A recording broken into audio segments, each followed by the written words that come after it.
tough days, and on good ones too. These are the stories we've written together. No challenge will ever break us! Ah!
Tough days, and on good ones too.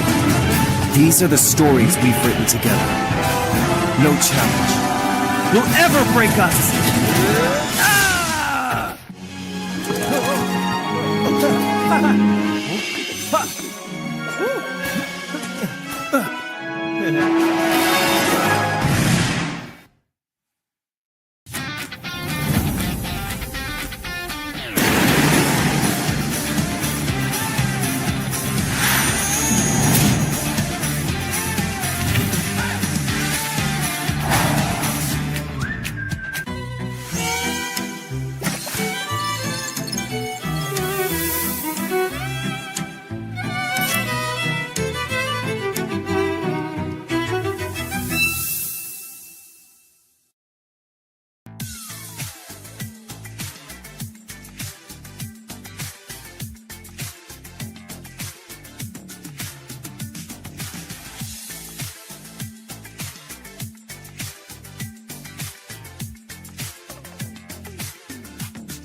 Tough days, and on good ones too. These are the stories we've written together. No challenge will ever break us! Ah!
Tough days, and on good ones too.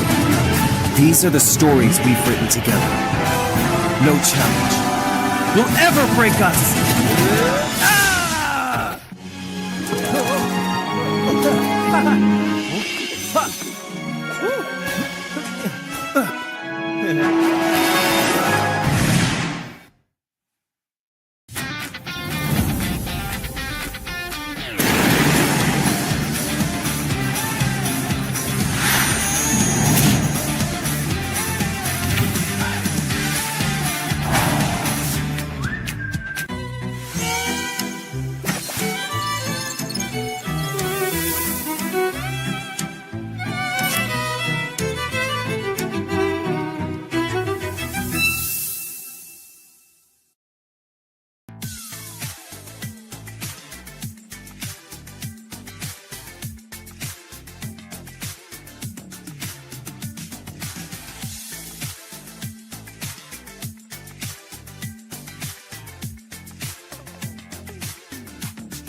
Tough days, and on good ones too.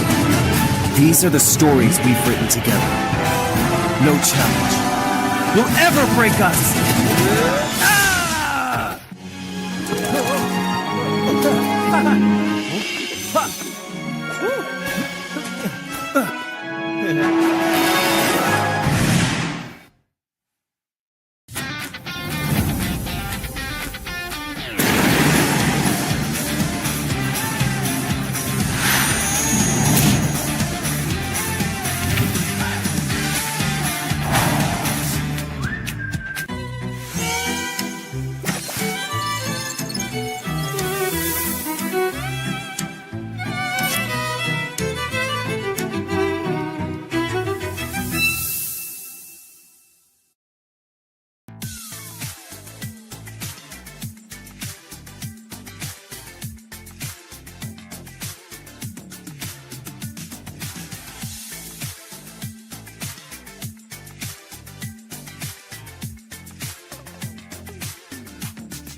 On tough days, and on good ones too.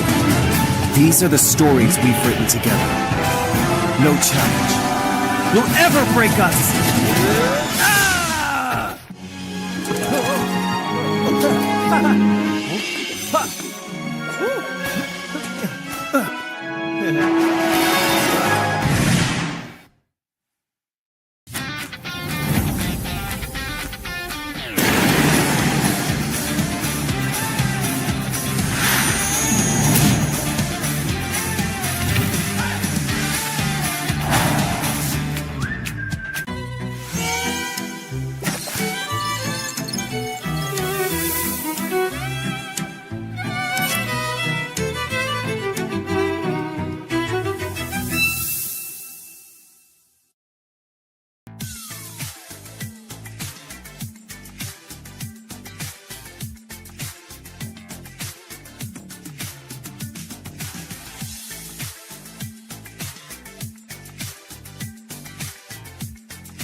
Strong. On tough days, and on good ones too. These are the stories we've written together. No challenge will ever break us!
Welcome everyone to day 1 of the Pacific League Regional Qualification for the Southeast Asia English-speaking countries region. I'm your host Cray, and today we will be having 16 of the strongest RTA players in this region battling it out to see who will be the ones that qualify for the Pacific League group stages. First and foremost, let me just explain the details of the Pacific League, alright? Because I think most of you might not know. So we will be having 5 regional qualifications, mainly from the English-speaking countries of Southeast Asia, which is happening right now. Thailand, Vietnam, Indonesia, and last but not least, the Chinese Taipei, Hong Kong, and Macau region as well. So a lot of fun matches to come. Make sure to just sit back and relax and enjoy the entirety of the stream. The regional qualification will be based on playoffs with the SWC ruling and a best of 5 for all matches. The top 2 respective players from each region will then qualify and move onwards to the group stages, which will be happening on the 10, 11, 17, and 18 of May. and they will be divided into 2 groups with 5 players each. For the competition format of the group stages, it will be a round robin with SWC ruling as well, and a best of 5 for all matches. The top 3 players from each group will then qualify for the finals on the 24th of May, and they will be playing it off to see who will be crowned champion of the Pacific League. It is all to play for as well, as the prize pool is really attractive with huge cash prizes to be won. As you can see here, the regional qualification, the champion will receive an SD figurine Volume 1 and 500 crystals. First runner-up will get 500 crystals. The 2 second runner-up players will be given 300 crystals each, and the 5th to 8th players will also get 200 crystals for their efforts made in this tournament. In terms of the group stages of the Pacific League, there's gonna be another set of prizes to come over there. The 4th and 5th placements get an SD figurine Volume 1, and then it comes to the juicy part, alright? 100 USD for the second runner-up. First runner-up receives 250 USD, and the champion will be winning 400 USD. On top of that, the top 3 players from each group who already won the cash prizes will continue ahead to the final round, and they stand a chance to win a whole lot more. For the finals, the 5th and 6th placement will get the SD figurine Volume 2.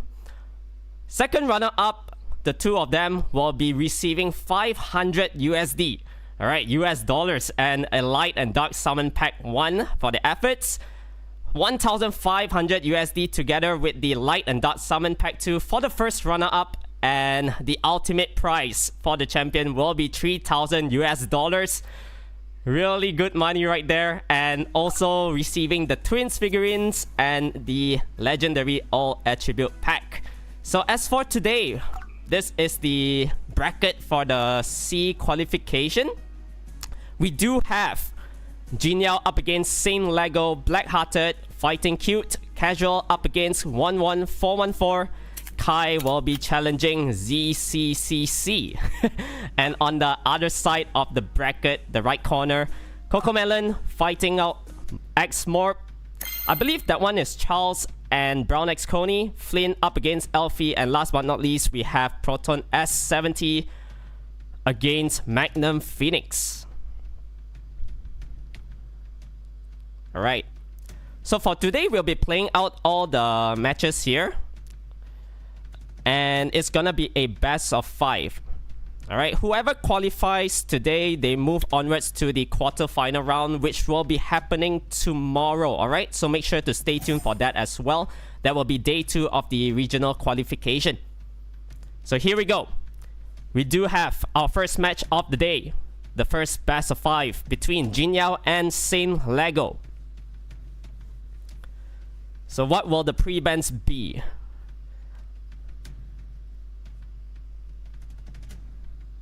We do know, like Ginya, he plays really smart.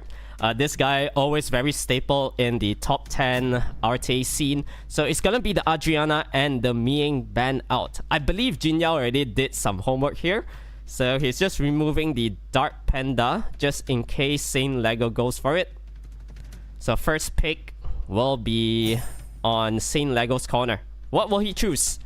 I think nowadays the hot units will be things like Speed Lead on the first pick, things like Ramael and Judaya. There we go, Ginya going for the double Twin Angels. So Carwell and Lanoa together with the Water one. And on the other hand, Chandra picked up for Saintlego. Decent pick. Chandra, I think he's been pretty staple for the past year or so in terms of the meta. It didn't really change him. And we are seeing a Laura as well picked up. So Laura nowadays, I feel like after the slight nerf on it, I wouldn't say slight, but then yeah, pretty huge. The speed, only 1 turn right now. So you don't really benefit from that, because whenever you're playing Laura, it means that you want your whole team to go first as well, right? So you don't benefit from the 2-turn speed buff right now. The Pure Vanilla Cookie, Win 1, Angela, and a Tianlang. Oh, this is really scary. Oh my god, we're actually seeing an Seaen. Alright. So we never really see that unit in RT before. Not that I know of. So Tetra is gonna be a kind of hard counter towards it. But we do have the Chandra Hug for it as well. So we'll see whether this Seaen can put to good use. Because I feel like even if you land the dots, right? There's the Angela in the field. So Angela's passive, it's really pesky. Something like a buffed up Raccoony, right? So just going for the strips. However, Laura failing to strip the 2 units, which is very important on Jinyao's corner. Now, what can this Water Twin do? Just going for the scatter shot. Alright. Now Hey Gang should be able to play some glancing here. The Tianlang has very high resistance though. Tianlang has been resisting almost everything coming out from Saintlego. Now Hug onto the Seaen, and Chandra likely just gonna go for the slow debuff, getting 1 stun onto the Water Twin Angel. So what can this Seaen do? I feel like Saintlego is kinda lacking damage here. Because now there's gonna be the shield up. And a potential reset immunity right here. So reset onto the Seaen, get the additional turn, huge damage done onto that unit. And everything on Jinyao's side is still full health. Yeah, the Seaen didn't do much here. Pretty unfortunate. Would have loved to see that unit actually shine. So now Armor Break even landed onto the Chandra. I think this one is looking pretty bleak for Saintlego. Because his Laura doesn't seem like it does good damage. So another round of additional turn from this Karoyal and Lanoa. Tianlang here, potential stuns. Right there onto the Chandra. Chandra goes down. Main damage dealer on his team gone. And everybody is still full health on the side of Ginya. So 1-0 victory goes to him. I think that one, the drafting was a little bit questionable. I think whenever you see Angela, you don't really want to pick things like Seaen, right? Because what Ginya can do at the end there as well is he can pick something like a Juno. You know, Juno, I think, fully counters that unit. Whenever you place dots onto that unit, she's just gonna heal up the team so much. And yeah, you kind of need to force ban Juno. Angela will be in the field. And yeah, you are kind of lacking damage right there. So these were the last rounds pre-ban. What will it be this time? If I were Saintlego, that Fire Twin Angel actually did so much work. So this time, he's removing the Angela. And Ginya opting for that Laura ban as well.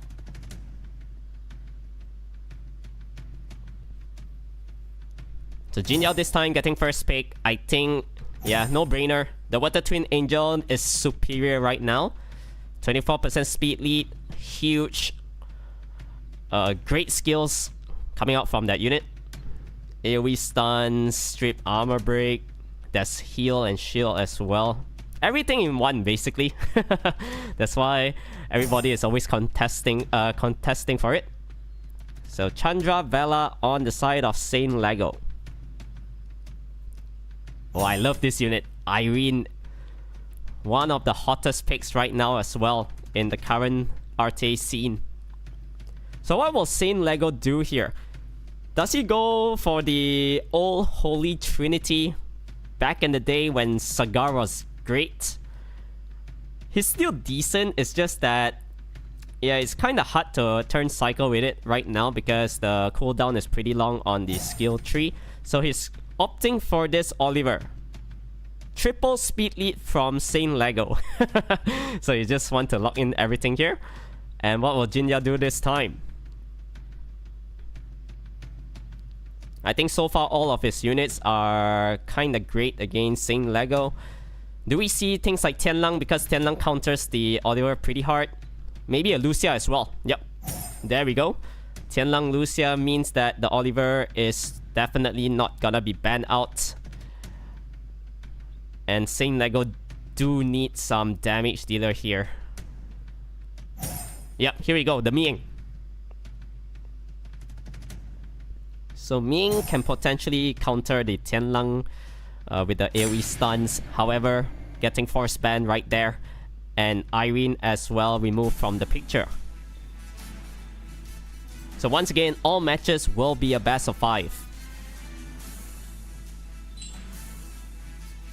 Whoever wins their set of matches today, they will be qualified for tomorrow's day 2. Alright, so day 2 will be continuing on the quarterfinals all the way to the finals of the regional qualifier. And we'll be seeing the top 2 players of this region representing the group stages. So Veladrol already really low on health. Wow. That Fire Twin Angel hits really hard though. So now what can this Oliver do? I think he has to go for the reset onto the Fire Twin. Alright. Can this Vela get a violent proc? It's gonna be really important so that he can wake up the Maw. Unfortunately he can't. So shield up and Tianlang will be able to start working onto this Maw. Armor break landed. Another round of reset here. Landed onto the Ramayal and Judaya. This time Sanctuary up. And he's able to heal up with the Veladrol's second skill. So armor break landed as well. Not really sure what this Maw runes is on. It could be on Despair. So Veladrol got deleted right there. And this Maw is taking huge damage. Oh, it's looking grim for Saintlego again. He needs to violent here. But I believe this Chandra is on Despair.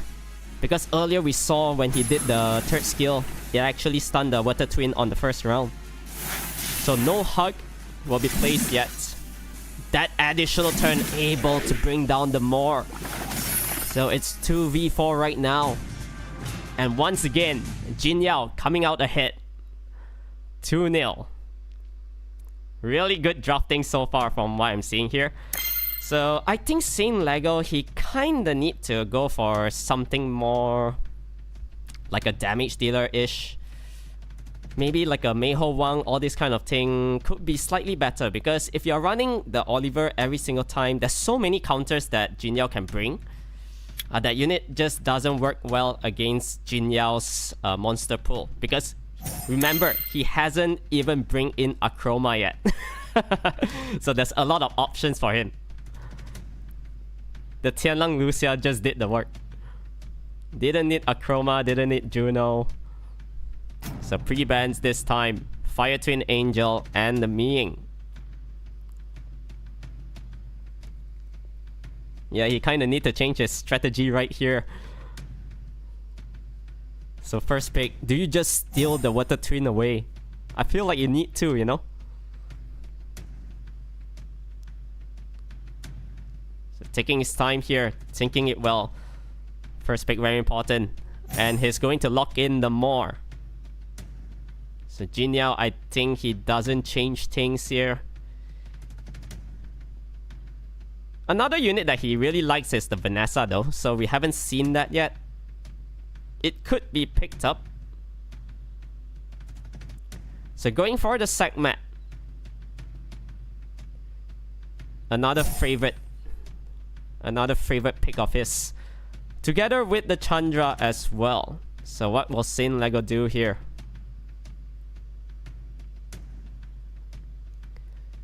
Do you just let the Segmat through? Yup. This is what I like. Alright, so Segmat able to place a lot of debuffs on the opponent's corner. The Wind Nobara now is really good.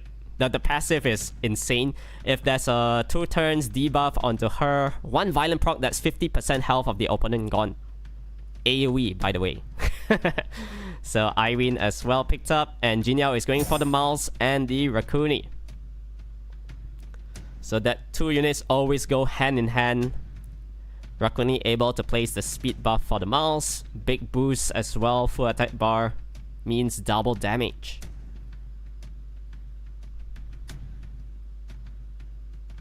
So 10 seconds left for Saintlego. Are we actually seeing Daniel? Wow. Okay. Daniel and the Tetsuya. The Fire Megumi. So Lucia once again hard countering that unit because it's gonna mitigate 50% of the reduction from Daniel. So in a way, it's kind of like another force ban material. And if you don't ban that out, there's segment to reset. So this doesn't look really good for Saintlego, but hopefully he can make it 2-1 at least, alright? So both sides have speed leads. Here we go. Will Ginya get a 3-0 victory clean sweep? We'll see real soon. So segment. Just opting for the reset onto the Daniel. She gets it. And Tetsuya here can potentially stun one unit. Okay, gets it onto the segment. So this more does decent amount of damage. But there's so many heals coming up from Ginya. I'm not sure whether he can actually break through. With Daniel resetted as well. Saintlego is on a ticking time bomb because he does not have any heals on his side. So Daniel needs some violent procs. If not, I don't know how is he going to win here. It's gonna be pretty tough. So the segment definitely not gonna be touching the Wind Nobara. Yeah, the only downside of this unit is if you don't have any debuff, you're potentially quite useless on the passive because you don't benefit from it. So another stun onto the segment here. Not able to land the heal block.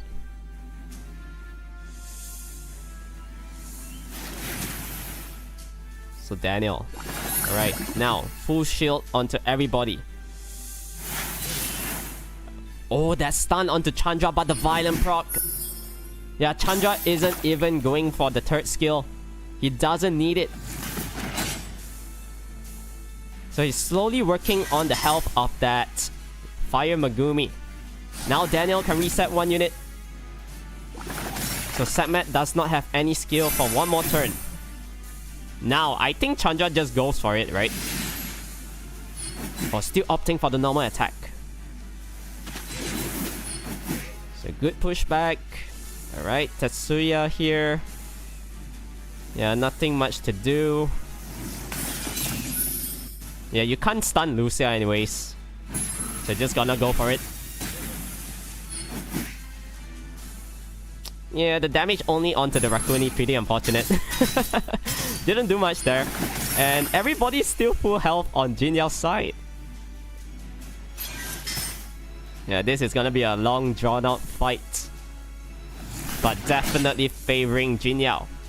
So he has to try to bring down the Raccoon by hook or crook. Because Raccoon, once she moves, this unit heals up. So Wind Nobara passive actually kicked in for one time. But yet again, so much heals from Ginya.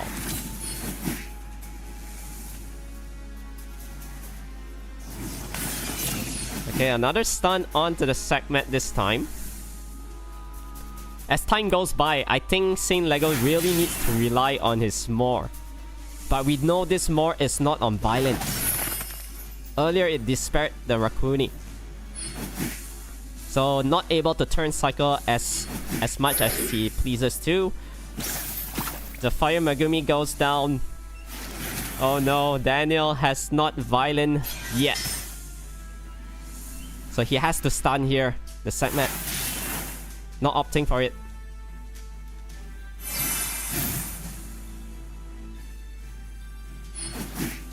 Yeah, every poke damage counts. He does not care. Ginya just normal attacking all the way. The Chandra has not used any skills apart from the second skill. And now Daniel, this is a window of opportunity. Yep, that's about it. Oh no. Raccoon able to boost here. Yep, and it's a 3-0 clean sweep for Ginya. Congratulations to him. He will be playing day 2 of the regional qualifier, which will be happening tomorrow. So he locked in his slot right there. Congratulations to him. I think in terms of his drafting, the counter draft was so good. You know, whenever you see your opponents going like all this kind of Wind Nobara, you just pick in great healers, right? Things like Rakuni. Maybe the mouse ban was a little bit questionable. Probably you want to remove the Rakuni over there, because if you're playing things like the Wind Nobara, you just need to pray that you can utilize your passive and dish out as much damage as you can, right? So next up, I believe we do have Blackhearted up against Cute. That will be coming up real soon.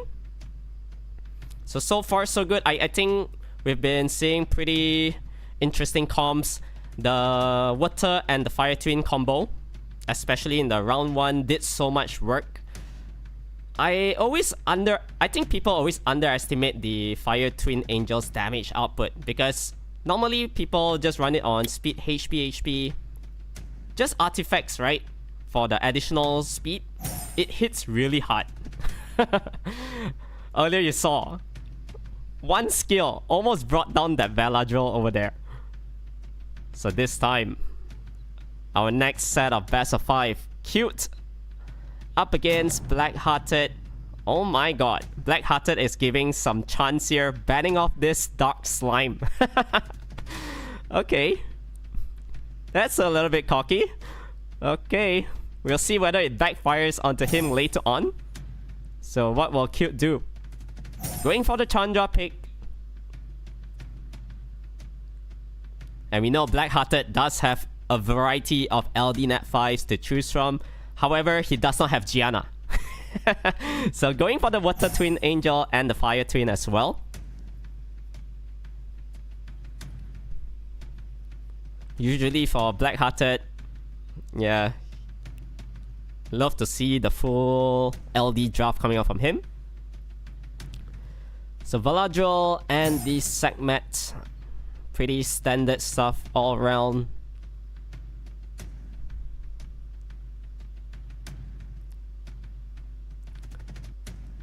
Will we see some LD Nat 5s here? Potentially. Okay. What the Gojo? Yeah, really good against the 3 core units coming out from Cute right now. And bringing in the Akroma as well. So Akroma is gonna be really pesky here. Able to dish out a lot of damage output, silence and glancing as well. Sagar, and what will it be for the last pick?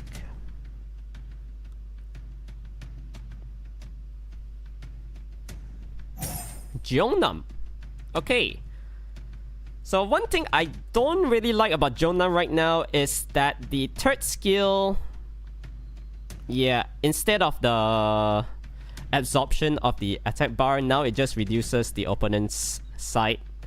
So he's not able to turn cycle really quickly compared to previous. And 5 seconds left for Blackhearted. Going for the Geo. Alright. So Geo don't really care about Sekhmet's reset. She's able to get her skills really quickly whenever Cute goes for some skill 2 or skill 3. A lot of force band materials on the side of Blackhearted though. Good drafting.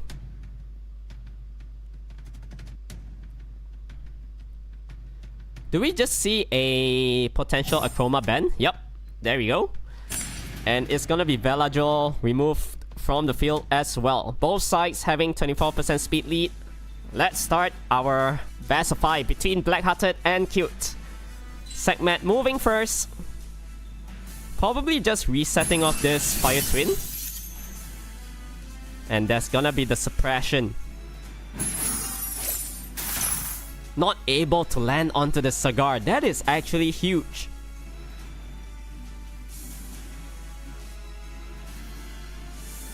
So I think here he's just gonna boost up the Water Gojo. So Water Gojo is gonna be moving soon. I think Jonam here just gonna go for the... Oh, that's a lot of damage. The skill 2. So Sagar, definitely able to reset something. Going for the Water Gojo. Unfortunately failing to land the pushback onto that Fire Twin. So Chandra now will be able to lay out the slow debuff. 30% slower on the side of Blackhearted. Setmat going for the AoE armor break. I think this is his window of opportunity to actually try to kill off the Geo. So triple stun. It's actually looking good for Cute right now. I think here you just try to kill off that Geo. The Chandra hits so hard. 10k. Wow. Alright. There we go. Another huge smack onto the Fire Twin. And another round of hug and slow. I think Cute got this one in the bag. Yep, 1-0 victory. So maybe banning off that Dark Slime wasn't the way to go. It really backfired there. I think you always need to make sure that you want to pre-ban something important, especially when it comes to all this kind of SWC ruling. Because you're able to like mitigate one of the combos that your opponent will potentially run. So yeah, might be a misplay there. Misplay on the pre-ban phase. So do we see Blackhearted fully focused right now?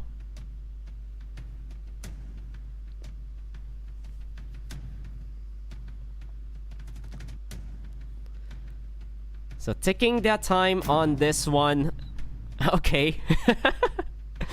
Not changing it yet. So the Dark Imp. Alright. Definitely no one will be picking it. And the Water Twin removed as well. So Blackhearted going for the Oliver. Locking in that 33% speed lead. Cute. Not changing anything up. The Chandra Vela has been working really well as the first two picks. And that is the other tri-core that we are seeing very often. The Oliver, Segment, and Jeongnam. Leo might be picked up here.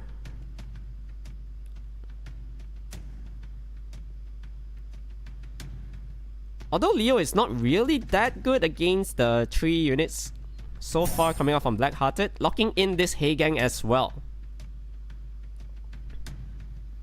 So Viva Shell actually counters the Leo, right? Because if Leo moves first, obviously he is gonna be moving first, right? And then Viva Shell just swap.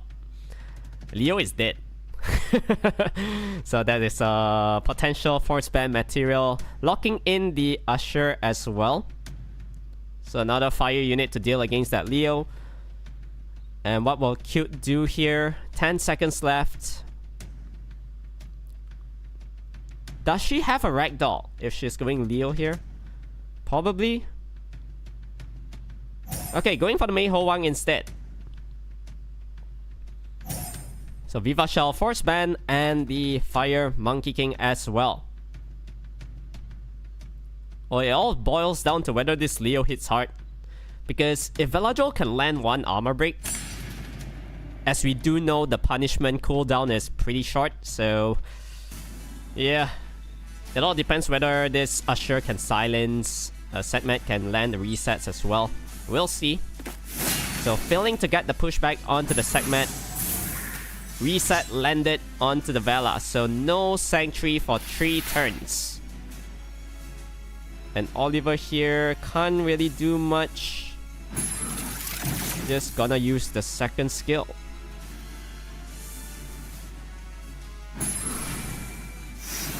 So can he land the branding? Unfortunately not. But huge damage output. Gets the additional turn. And potential stuns right here.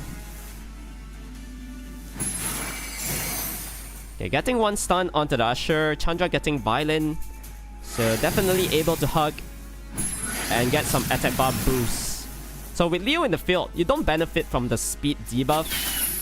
Armor break now landed. He needed to stun the Usher. So Usher will be able to get off the skill tree, the cleanse, and the heal. Another additional turn from this Jeongnam. The Chandra is going down, taking so much damage. So I think here, yeah, you definitely just exhaust the third skill. Able to get some crits onto the Chandra as well. And this Heigang, yeah, in this kind of context, Heigang isn't really that good. Because your Vela is getting resetted 100% of the time. You can't benefit from them stripping and gaining the attack bar. So silence right now onto this Veladrol. This Heigang has not been getting any despair stuns as well. So another big smack from the Jongnam. Leo gets an additional turn, but to no avail. Yeah, full pushback. This time, 13,000 onto the Heigang. So the Oliver hits really hard. And it's quite tanky as well. It's gonna be Leo against the wall. Right here. But I think Leo is just gonna die as well. Yeah. Armor break lands and there's no way he actually sustains the Usher at the end. So 1-1. Alright, we got a game here, boys and girls. Also, make sure to stay tuned at the end of the stream because we do have 2 coupon codes to be given out during the entirety of the stream, alright? So just sit back and relax and enjoy these matches. I think Cute here, she probably went for the Leo a little bit too early. Yeah, and also Blackhearted does have a premium counter for it, the Viva Shell. Probably did not expect that one.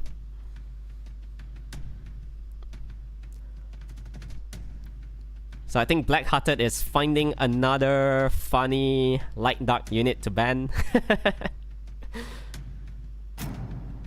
Oh, this time full serious mode right now. Okay, banning off the Veladrol as well as Oliver from Cute. So first pick, I think Cute always goes for Chandra, right?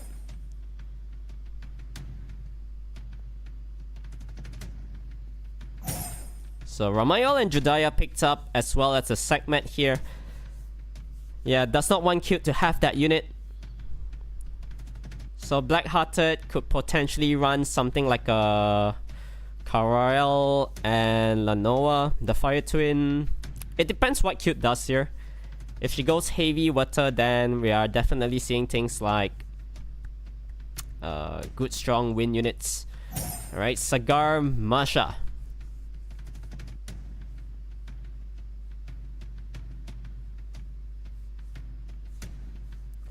I don't really like that Sagar here, but if you're banning off the segment, then it makes sense. If not, yeah, segment always just reset this Sagar, right? I think no-brainer right there. And what the Gojo, together with 1 second left, Vanessa. So double fire, double water on the side of Blackhearted. If I'm Cute here, what should you do?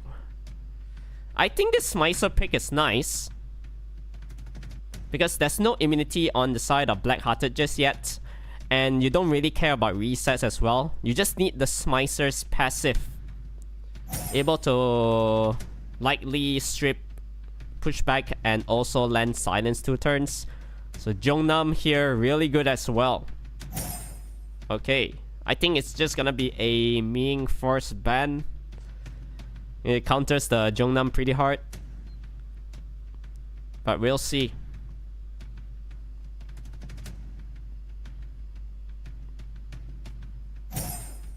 Oh, Smicer and the Sagmat instead. Okay. So Blackhearted does have an extra percentage of the speed coming up from Vanessa, 33%. Ramael and Judaya here will be able to strip into armor break. Something. Going for the Masha. So armor break landed, and what the Gojo can start working onto her. Big damage done. Masha almost dismounted.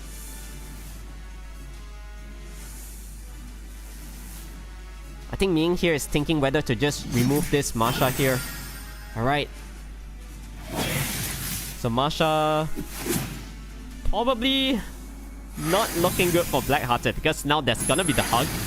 Slow debuff landed. And potential reset. Or maybe he goes greedy with the armor break.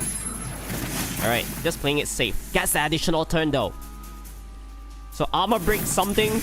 Oh my god, Vanessa might be gone. 24,000.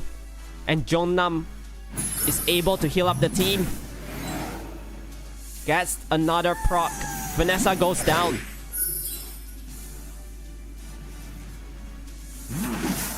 Well, this Masha is going to sustain for a couple more turns.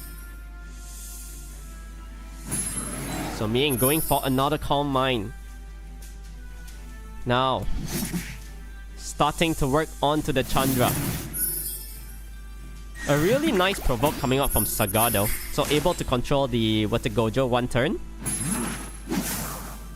So huge stun once again. Wow, that crit. Finally, Masha goes down though. So it's 3v3. This Water Gojo going crazy. So Chandra now able to hug and place the slow debuff. Just trying to bring down the Water Twin. Now Armor Break landed onto the Ming. And what can this Jongnam do? Yeah, the Ming's passive is so annoying. Able to cleanse and place the heal again. Chandra goes down. Non-stop heals from this Ming. Wow. Yeah, I think here you're kinda done for, right? You need to strip the Ming here, but how to kill? Yeah, it's not looking good. Because Ming is going to be hitting so much harder right now. And Jongnam definitely can't sustain this. I think with this skill, Jongnam is dead. And it's gonna be a 2-1 victory. Going for the side of Blackhearted. Wow, that Ming pick though. Yeah, I felt like Ming was the first ban. Whenever, especially if you're a Jongnam player, right? You do not want to get countered by that unit. Because there's gonna be tons of heals, the Calm Mind coming out non-stop. Yeah, I guess you can bank on the failure of Sekhmet's reset. You know, accuracy resistance check sometimes works in your favor. So you probably need to gamble a little bit there. Instead of letting like the Ming through. So yeah. 2-1 goes to Blackhearted. And we are on to our 4th match of this best of 5.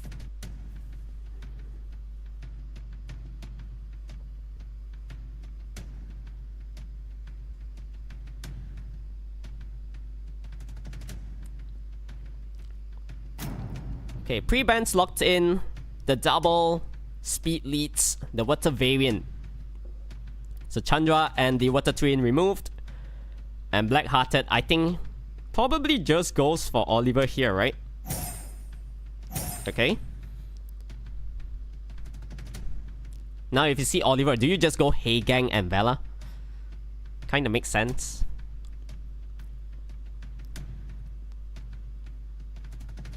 So 15 seconds for Cute to choose her first phase of the draft. Singza. Okay. Yeah, this is also a very nice unit.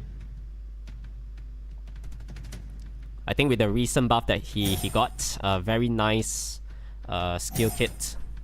So Sekhmet being picked up. What do you do here?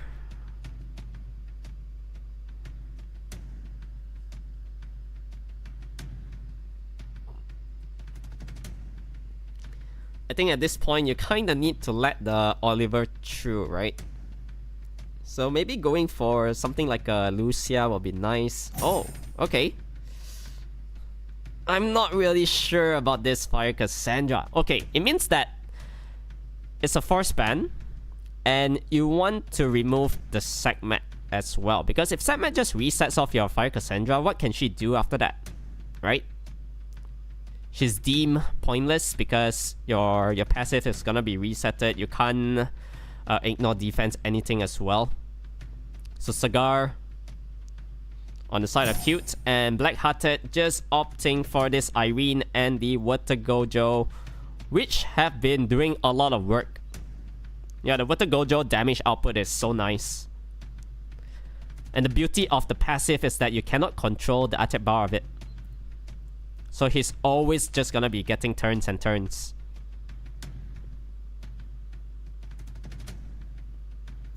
Alright, Smicer locked in at the end. So who do you ban here? Irene is gonna be so annoying with the seal. And for sure, she's gonna be moving first, right? So I think probably the seal onto Vela and work from there. Or maybe the Singza as well, either one, right?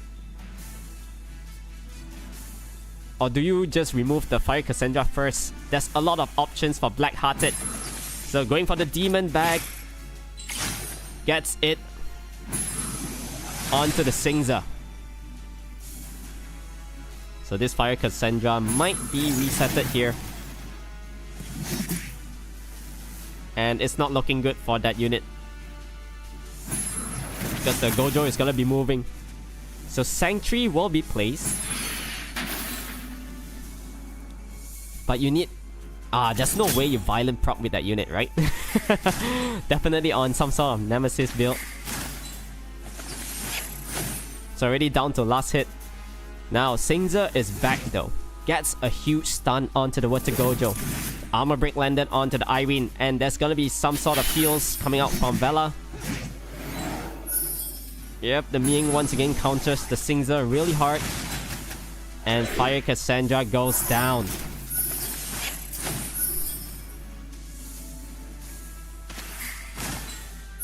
How do you come back from this? It's really tough. So Ming here just opting for the normal attack.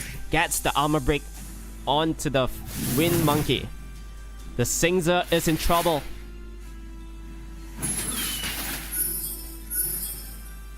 Yeah, here I think he can just place the Threat State onto the Water Gojo.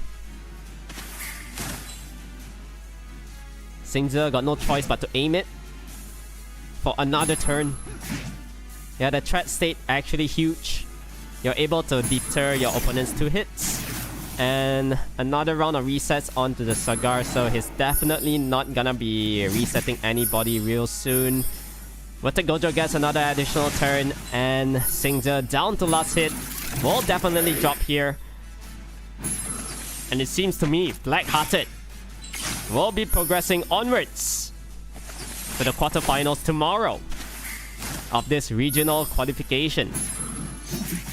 Because everything on the side of Cute is just going down slowly but surely.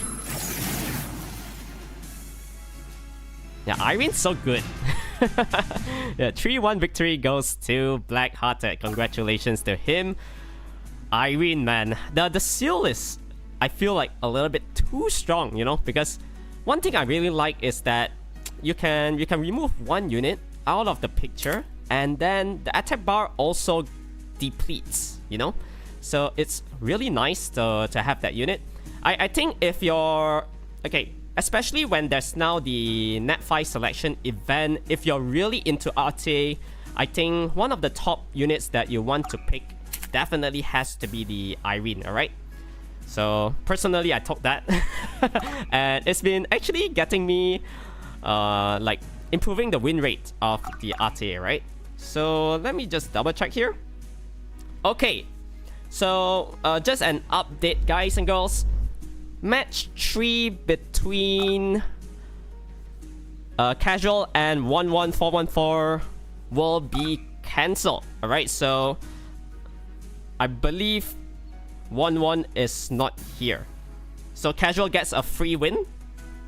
Automatic qualification to tomorrow's quarterfinal matches, alright? And now we will be having the 4th match. The 4th best of 5. Kai up against ZCCC. I believe these two players know each other really well. They are real life friends in Singapore. Guildmates with me as well. So really fun to see what they are gonna do here. Kai, I believe he's a Ginya user. ZCCC, very smart RTA player as well. So we'll be having this match, and then after that, we are gonna be having our first code of the day. So make sure to stay tuned all the way to the end. Once again, once the code is out, make sure to collect it as soon as possible because there's only 1,000 up for redemption. Okay? Good. So here we are waiting for Kai and ZCCC. Once they're ready, we are definitely able to hop into their matches shortly. Okay, here we go.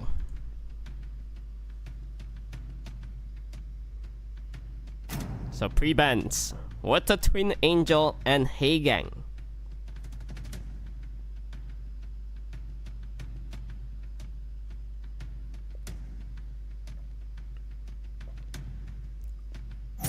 So first pick goes to Kai, taking away the Oliver.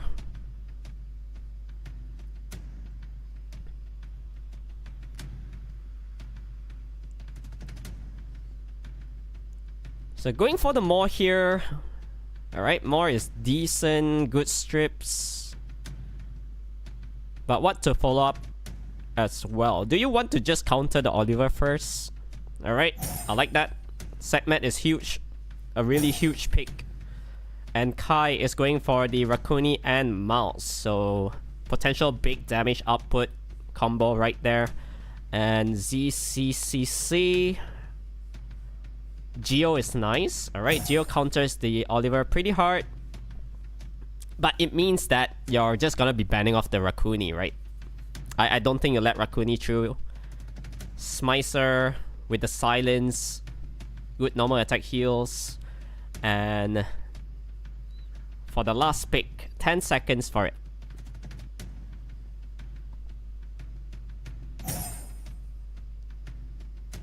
A Vert. Okay. Yeah, I like that Vert. The Vert is really good against the 2 win units picked up by ZC. However, this Fire Yennefer, the Oblivion is gonna be great. There's potential Oblivion spread as well, coming out from the passive. So if she can get it onto the Smicer and the Vert, will be nice. But unfortunately, it's a forced ban. So we won't be seeing that happening. And I feel like Kai's draft is gonna be really good because there's gonna be tons of heals. A Vert attack bar push as well. 40% every single time he moves, right? So here, Mouse, can he stun this segment? He gets it. And Geo here will be able to place the karma. Unfortunately, the resistance is futile. However, getting the strip and stun onto the Maw. So Vert is gonna be moving soon. And that is where Kai's draft will shine soon. So Shahat just gonna go for the silence onto the Smicer. Big damage output though. It's like a water mouse, right? It's like a wind mouse, I mean. So gets the additional turn. Segment probably going down. And that's gonna be the reset onto the Geo.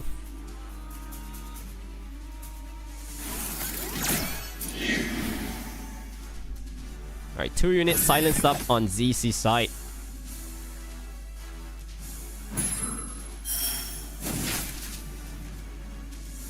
Yeah, Shahat needs to do more work. Able to land another dot onto the Smicer. The heal debuff is huge right now. So Smicer not able to capitalize on the normal attack heal. And Oliver just opting for more resets. The Mouse should be able to bring down the segment if he chooses to do it here. But just spreading out the damage. And there's gonna be potential bombs right there. Failing to get the stun though. So finally, the suppression. Karma landed. And Vert able to bring down this segment. 3v4. It's not looking good for the Shahat as well. Gosh, it's gonna be detonated up real soon. So here, just normal attack. Can't really do much. Finally bringing down the Smicer, but everything on the side of ZC is already gone. I think the bomb does not kill it, so one more hit should do the trick from the mouse. And it's all up to this more. Oh, gets the counter. One crit. So that's 60% attack bar.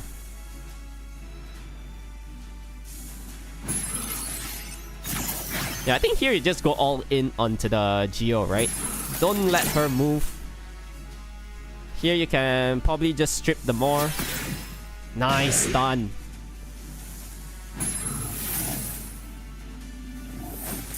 Armor break landed, but I think it's a little bit too late. Because now the more does not have the passive. I think it's gonna go down here. Yeah, 10k damage. And Vert probably just... Oh, okay. I thought he's just gonna go all in onto the more. But it doesn't matter. More drops and Geo against the wall. 1-0 victory goes to Kai. Nice drafting. So I believe... Yeah. The vert there was huge. Maybe ZC needs to go for something like a Johanna. Another unit which Oblivions. Tesorion could be nice as well in the second phase. Because if you just pick the Fire Yennefer at the end, yeah, definitely that unit gets banned out. And yeah, there's just too many passives, which is really strong on the side of Kai. Alright, here we go. Round 2 between these two players.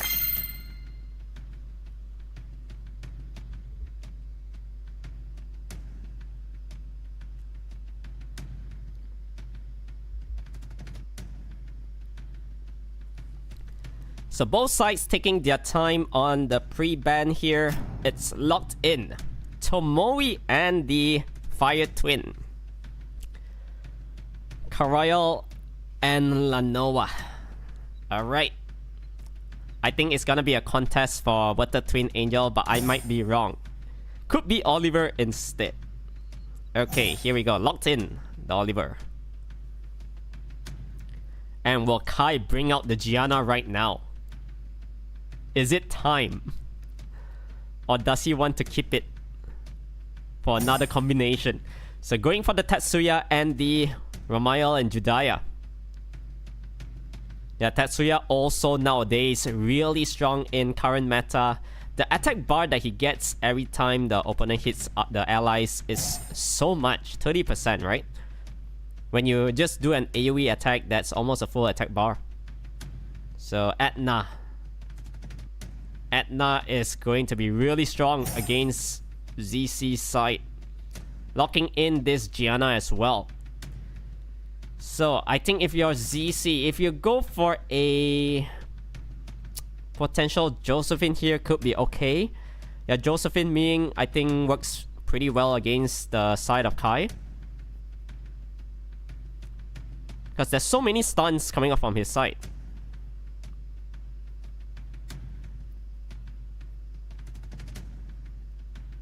Going for the Wind Zenitsu instead. So I think Ming here is just gonna be banned out. Shahat at the end for Kai.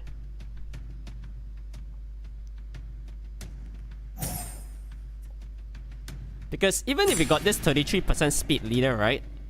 Nothing on your side is moving first. You definitely can't outspeed the Etna.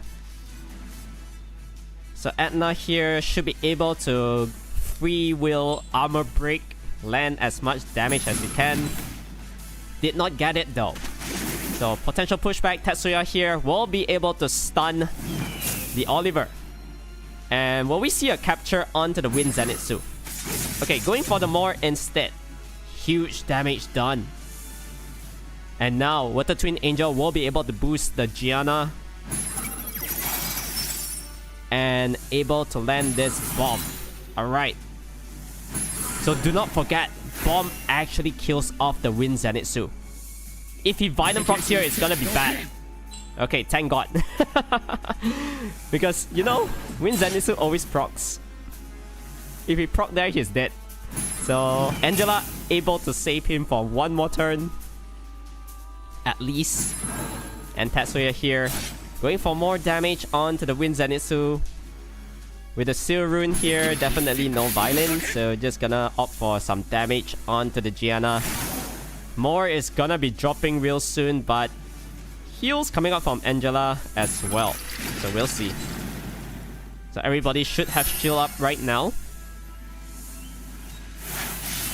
And he has no choice but to hit that Tetsuya. Another Eagle, this time not able to land the stun. Okay, he has to kill off the Atna ASAP. But he's going for the Ginya instead. Yeah, because Ginya got bombed soon. So more attack buff. Can he crit?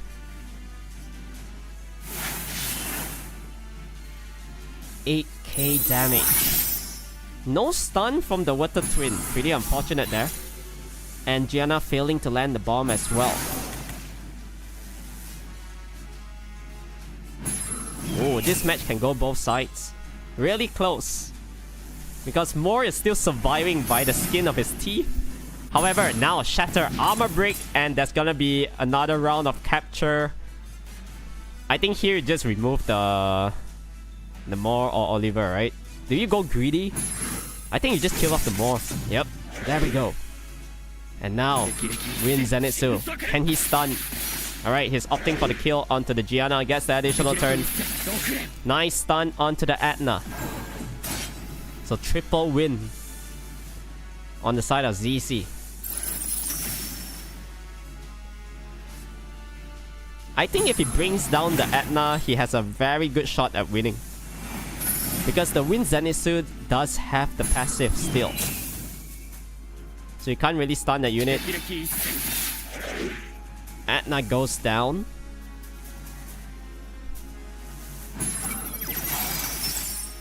Alright. A full reset onto the Tetsuya. He gets the attack bar reduction as well. So that's huge. And it's gonna be 1-1. Alright. We got a game here. So Wind Zenitsu actually did a lot of work right there. Kai, I think if he landed his second round of bombs, maybe he had a shot at winning. But also a little bit questionable. I think the Angela surviving, helping the Moore to survive so much longer was really good. It helps ZC to prolong the match and able to dish out more damage as time goes by with the Wind Zenitsu. The Oliver also able to control the attack bar reduction a lot.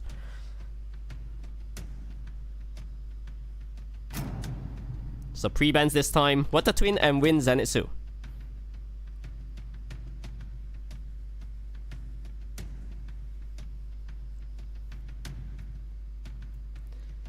Here we go. Locking in Oliver.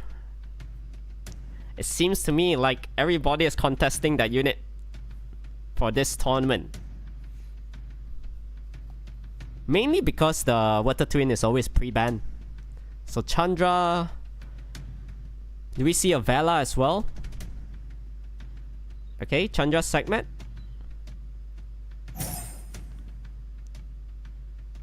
Oh, it's back to the round 1 draft.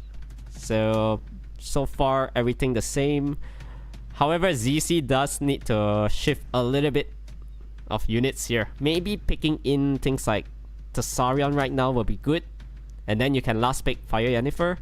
Something along those lines. So you got at least one Oblivion to deal against Kai's draft. If it's going for the same as round 1. So Fire Yennefer and Tsarion. This also opens up a window for Kai because ZC is going very heavy fire, right? So things like Shiho, Jonam, all these kind of things are gonna be great. Because the potential AoE stuns here and there. Shizuka is nice as well. So 5 seconds left for Kai. Chow. Alright. Very interesting Chow. Because you can actually still land the Oblivion. I would have preferred a Jeonnam right there, you know? So what will ZC do? Diana. Alright. The banking on some good old Diana procs. However, we don't get to see it. Rakuni is banned off as well. Triple water on the side of Kai to deal against ZC's full fire draft. Apart from that Chandra. So on paper, I think Kai does have the upper hand. But we'll see whether those fire units actually get some good crits.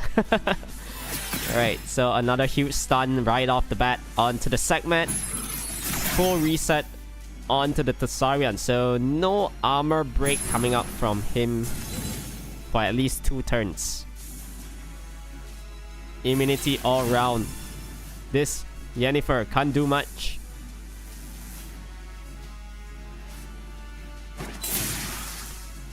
Alright, so Oblivion landed onto the Maw. 3 turns. I think Chandra here probably just tried to protect the segment. And opting for the slow debuff as well. Oh, this Chow is gonna be so scary. So Justice. Big damage done onto the Fire Yennefer. Another round of reset, this time onto the Oliver. So definitely no attack bar reduction for at least 3 turns. Okay, pushback onto the Oliver. The Saurian can't do much here. But he's getting a lot of additional turns, you know, the Violent. Armor break, alright. So this Oliver is in trouble. 8k damage.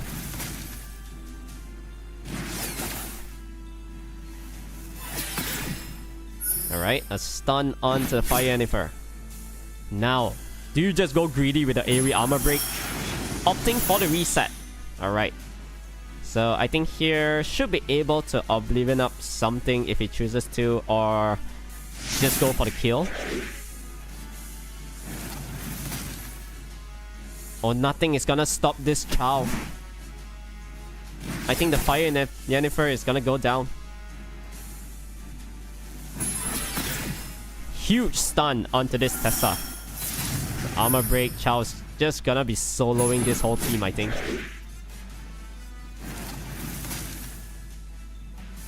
Yeah, because if you kill off the Thessarian here, there's nothing much you can do after that.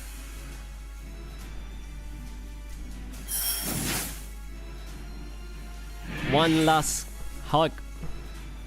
And potential slow debuff. Double stuns. Okay. That is actually what he needs. Now, you really need to kill off this Chow ASAP. I don't know how, but you got to, you know? So Oblivion finally landed onto it. Justice, only 7k. Alright. So Segment here. Probably would have been nicer to land the attack debuff onto that Chow instead. Triple glancing. Alright. Oh, Thessarian is dead.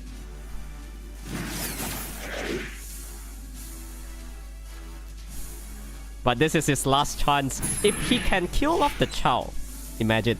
But it's on Despair though. Yeah, you can't Violent.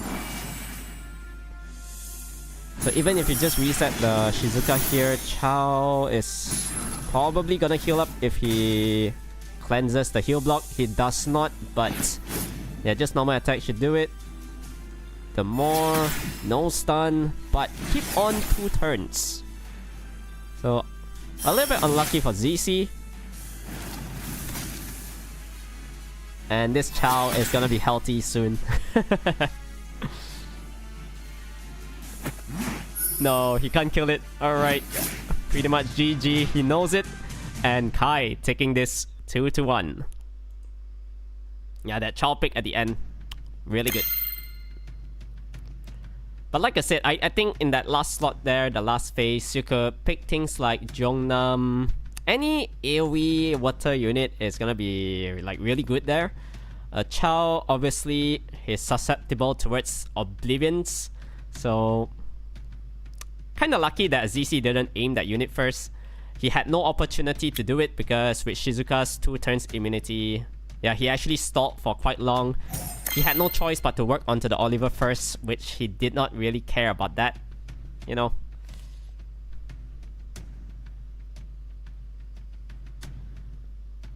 So last round's pre-bans were the Water Twin Angel and Wind Zenitsu. What will it be this time?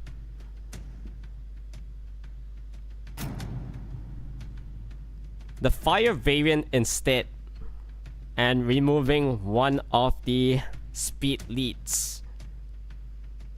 So I think ZC here probably just goes for Water Twin. Does he?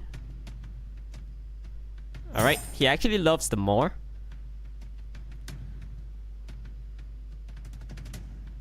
Ooh, a very early Ming pick. Can you capitalize on that though? That early pick. So what will ZC do here?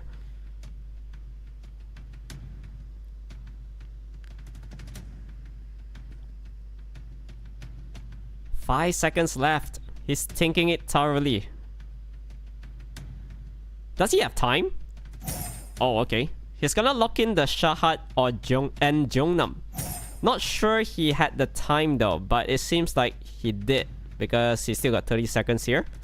So Sierra and Gianna, very offensive right now, coming out from Kai. ZC might have gotten baited. So, what will you do? Do you just pick in things like, hey gang, and pray for the best? Pray to RNGesus, you know? Josephine +1. Oh, I'm not sure whether he had time for that too though. So it seems like he's gonna be locking in the Angela and the Usher. Finalizing Kai's draft will be the Irene. Oh, this is so scary coming up from Kai. If I'm Kai, I think I just ban off the Angela, right? Something like that. You don't have heals apart from Jongnam's 3rd skill. Yep, there we go. But you're definitely gonna be eating the Gianna strip stun, potential double bombs landed onto somebody. And we do know nowadays all Sierras have very high attack. Alright. So ZC here might be in trouble. Strip landed onto the Usher. Bomb placed. And oh, alright, nice violin.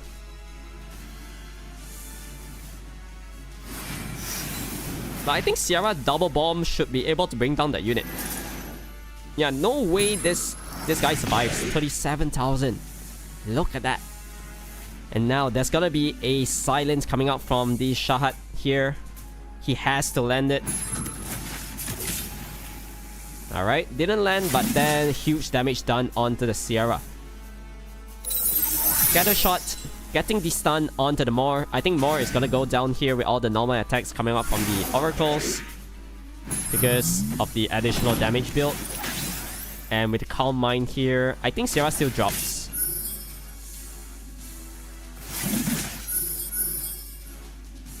Yeah, Jongnam needs to kill off this Sierra. Oh wait, no. He doesn't need to because the dot is going to kill. So nice freeze onto the Gianna. But how to bring down this Ming once again? It's like the final boss, you know? Every hit, so much damage. Whenever you try to stun it, he gets the Calm Mind. Yeah, Shahat confirmed dead here. Essentially, this will be a 2v1 Ming and the Water Twin against the Jongnam. So no heals just yet. And if he does this 3rd skill, he's gonna give the Ming the Calm Mind. He has no choice though, because he has to heal up as well. Yeah, it's not looking good for ZC right now. Hi. Might be clinching this 3-1 victory.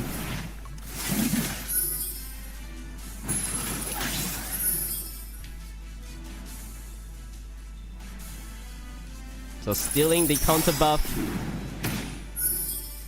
Gets the additional turn. Another round of normal attack. Ming here, once he lands the armor break. Yeah, even if you get this freeze, I think to no avail, right? You do need another violent here. Okay, he has to heal up. But Calm Mind is back. GG. Yep. No way Jongnan survives. 3-1 victory for Kai. So congratulations to him. He's gonna be moving forward as well to the quarterfinals. Once again, all quarterfinal matches onwards for this regional qualification will be happening tomorrow. So here is the bracket so far. Tomorrow we'll be seeing Ginya fighting Blackhearted and Casual locking in his slot because of a walkover. 1-1 isn't around and Kai will be up against him.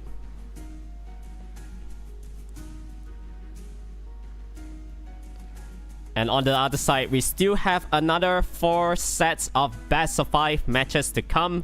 So just make sure to sit back and relax and enjoy this stream. I believe we are going to have a coupon code real soon. Alright. So I think before we show the coupon code, we'll be having a 10 minutes break. Alright. So a 10 minutes break and then we'll be able to continue on with the other set of 4 best of 5 matches. Alright. So don't go anywhere. Stay tuned.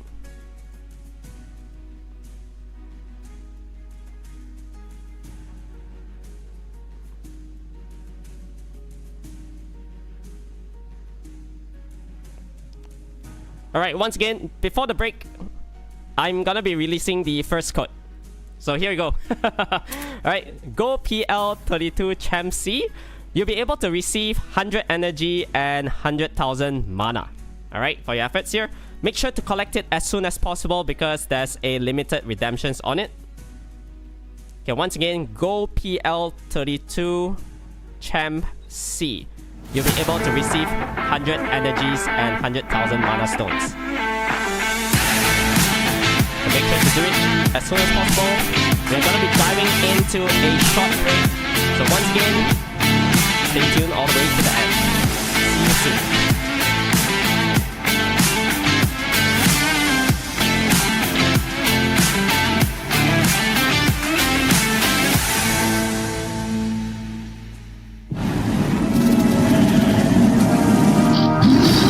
Strong.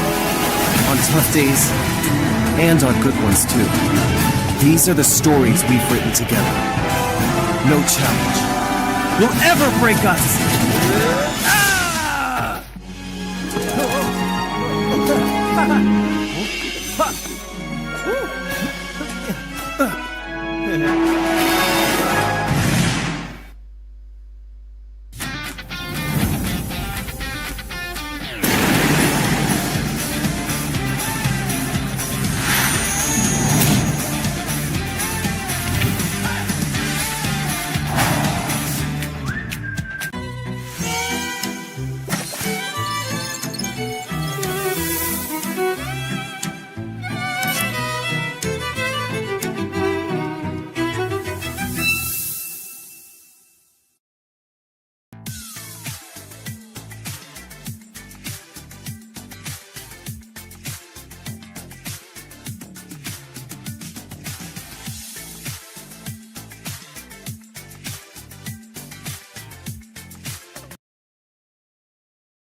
tough days, and on good ones too. These are the stories we've written together. No challenge will ever break us!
Strong.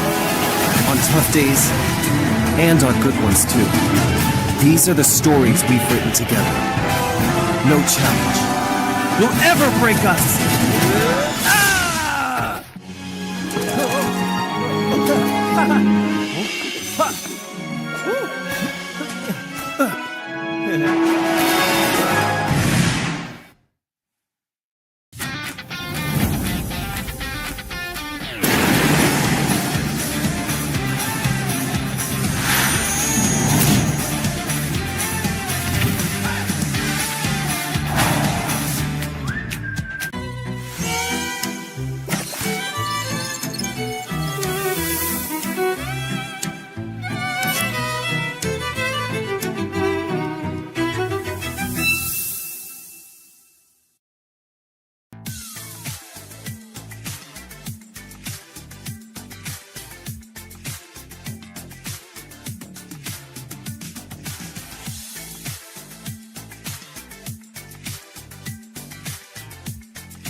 Tough days, and on good ones too.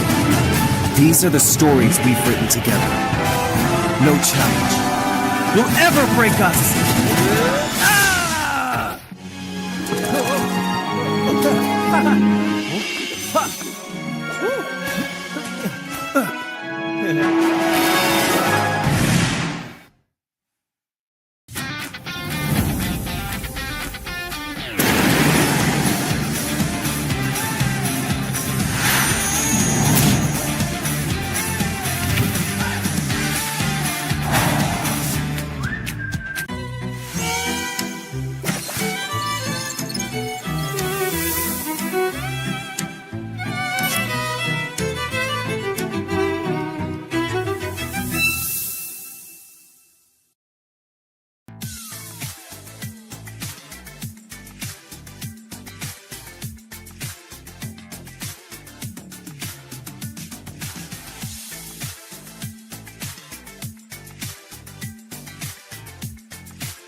Strong.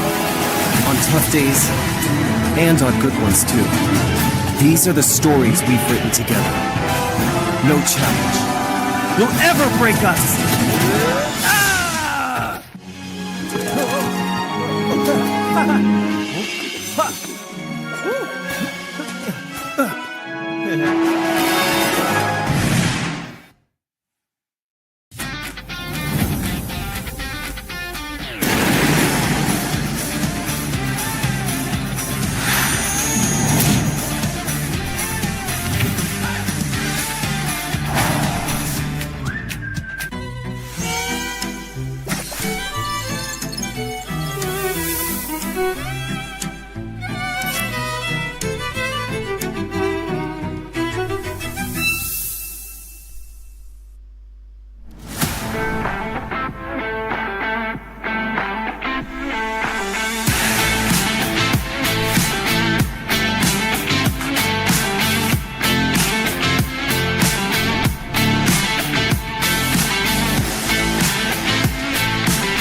And we are back. So today is day one of the Pacific League Regional Qualification for the Southeast Asia English-speaking countries region. So far, we have 4 best-of-5 matches which already played out, and we have Ginya locking in his slot, and he will be fighting Blackhearted tomorrow. So quarterfinal onwards will be happening tomorrow. Make sure to stay tuned for that as well.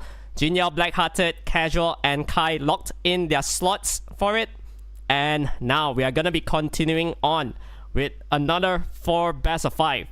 We do have Coco Melon up against XMorb, Charles fighting BrownXCony, Flynn up against Elfie, and last but not least, we have Proton S70 up against Magnum Phoenix. So it's still all to play for. Make sure to stay all the way to the end, as well as we have one more coupon code to be given out at the end of the stream, alright? So once these players are ready, we should be able to dive right in.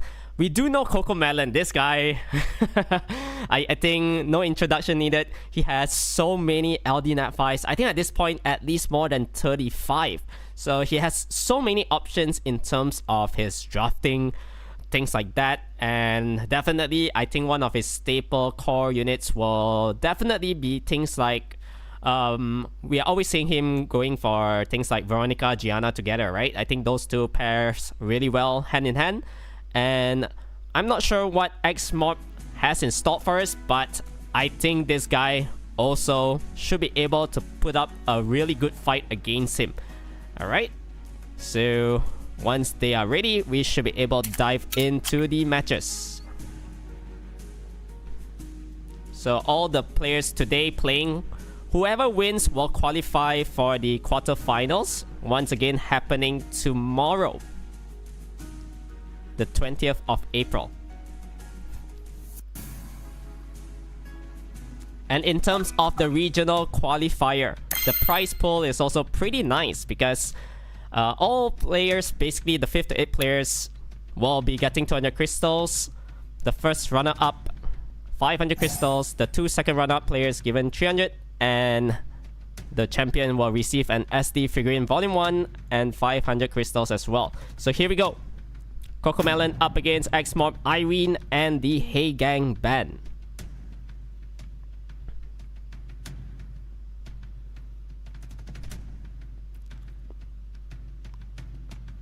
First pick goes to Coco Melon.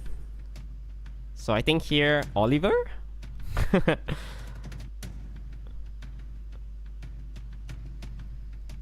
Taking his time though.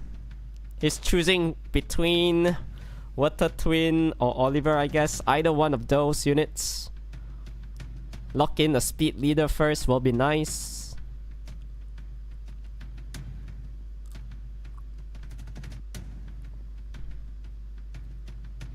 Oh, I'm not even sure whether he's here. Okay, going for the Sierra. So more and the Wind Twin. So this is the first time Wind Twin Angel, the Sadiel and Zarya making its debut in this tournament. Ginya, Veronica locked in. And that is the scary part. Because we do know Coco Melon Rune is really strong. And what can he do at the end there? There's gonna be things like Yon Hong for the attack bar push. So going for this Light Pumpkin and the Mei Hwang. Two units that doesn't get stunned up. But can they survive double bombs? That's another question. So just gonna go for the Han and the Dark Robo. Because Coco Melon knows he's definitely able to outspeed the draft coming up from XMorb. If more is just banned out, there's no speed leader. So going for the Tetsuya as well at the end. Yeah, Tetsuya banned. And Han removed from the picture as well. So we'll see what this Veronica can do. Definitely should be moving first here. And she needs to land that reset onto the Moor at least. So here we go. Reset onto everybody. Moor gets the additional turn. So able to push back the Ginya a little bit there. The Dark Robo doing quite a lot of work with all these dots intact. Something is gonna get detonated up. I think Mei Hwang is dead. Yep. 19,000. Bomb landed onto the Light Pumpkin as well. That kind of secures the kill. Yeah, no way you're gonna sustain that. And since you're resetted, there's nothing much XMorb can do here. So just gonna push the attack bar of this more a little bit. More dots landed.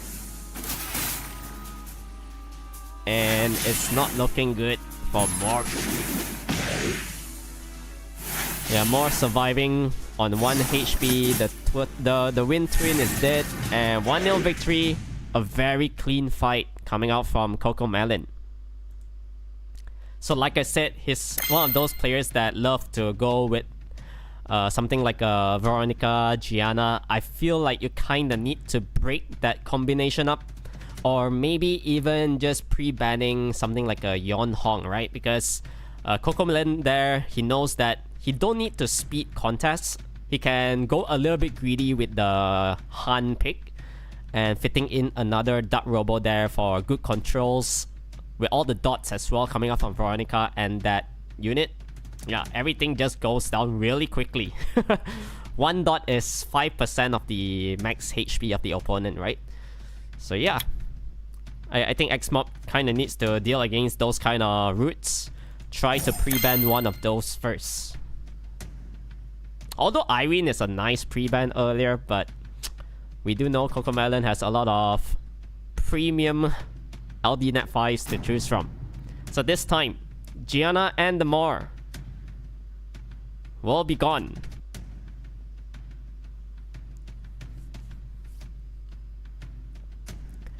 And XMorb, do you steal the Sierra away?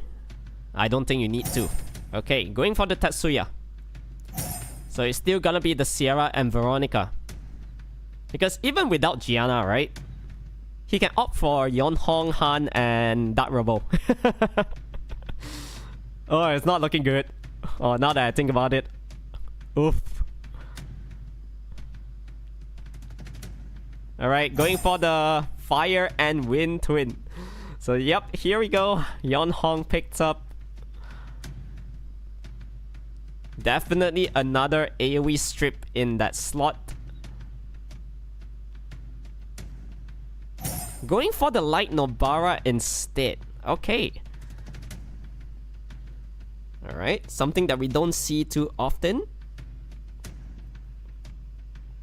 XMorb finalizing his draft with this Singza.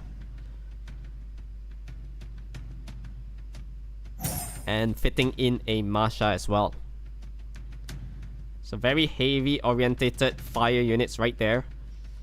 And what will Coco Melon do? His last pick, going for that Water Gojo. So Singza removed, Veronica banned out as well. So there's still a chance for this Blade Fan into a Sierra Bomb. And something might just go down, you know.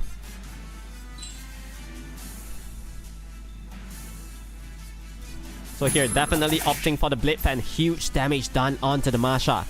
Tetsuya needs to land this stun. Gets it onto the Sierra. So Tetsuya getting another turn. Sierra no violent means she can't land the bomb yet. And Masha should be good to go soon. A nice additional turn from this Wind Twin. The Sadiel and Zarya. So Masha here should be able to bring down the the Sierra. Gets the additional turn. Another nice stun. The Light Nobara has not done much yet. And that's gonna be the speed buff and slow debuff onto the opponent's side. That's the beauty of Sadiel and Zarya. It's really strong if you can control it. Because that's essentially 60% speed gain that you get compared to your opponent.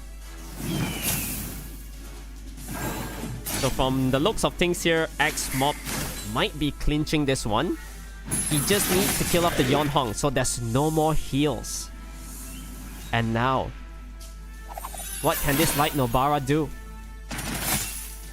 Another additional turn. So next round, this Masha does have the second skill up again. We're just gonna boost the Masha's attack bar. Masha might be dismounted here though. But that's something you don't want to, because Masha's damage is gonna be improved so much. Immunity, stun, fast spear throw, 11k, gets another additional turn. Light Nobara down to 1 HP. And is this worth a Gojo against the wall? Can he actually do it? It's gonna be an insane comeback if he can. Because there's still 3 fire units on the side of XMorb. And everything also very low on health.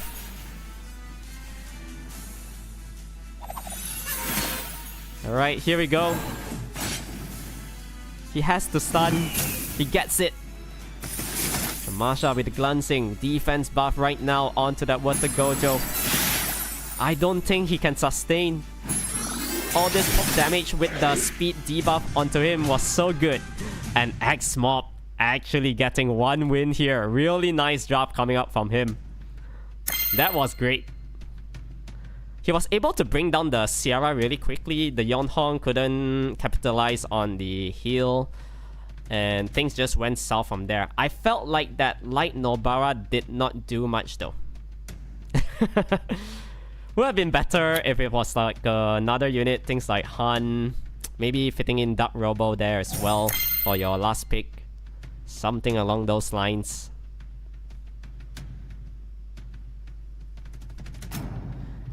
So this time, Sierra and Sadiel and Zarya will be pre-banned.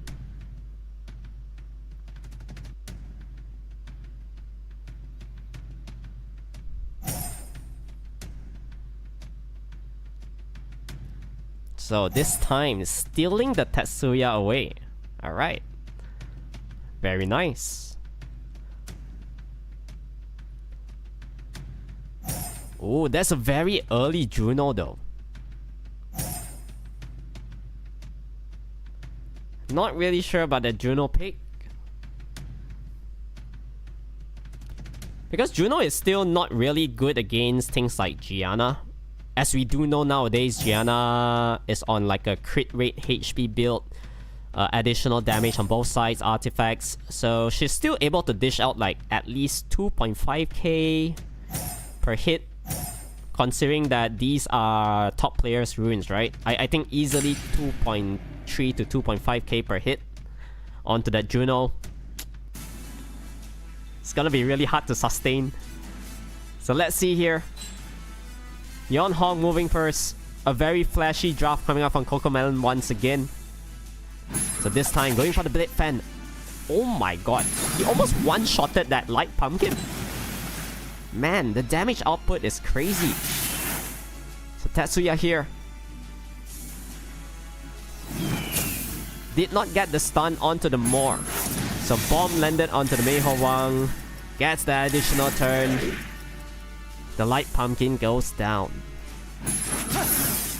So really needs to kill up this Gianna. And there's gonna be the heal. Another round of bomb onto the Moor. Yeah, this is not looking good for Moor. Yep, the Mei Ho Wang goes down.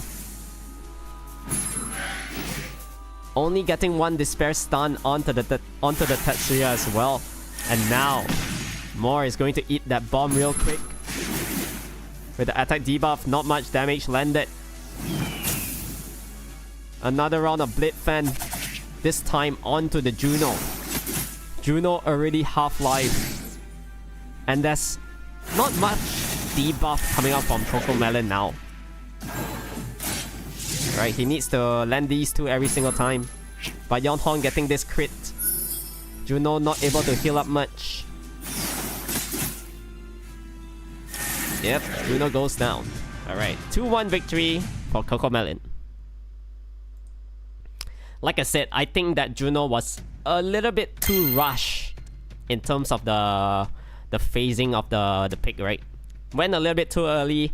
Maybe you should fit it in Juno, because Juno is mainly like a counter pick kind of unit where you just want it to be around like the last phase of the draft, like a force ban material kind of thing. So yeah, hopefully Mob learns from his mistake right there. His Moor did quite a lot of work though, but unfortunately that Light Pumpkin, I think it's pretty squishy. The Blade Fan one skill almost brought it down. And yeah, once you lose off that one unit, things just go south. So here we go. Do we see a 3-1 victory for Coco Melon, or can Mob make a comeback?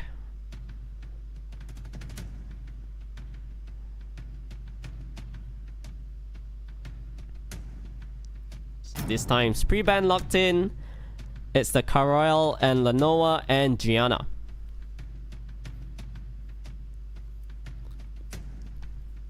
Probably just contest Tetsuya, right? Okay, going for the Moor instead.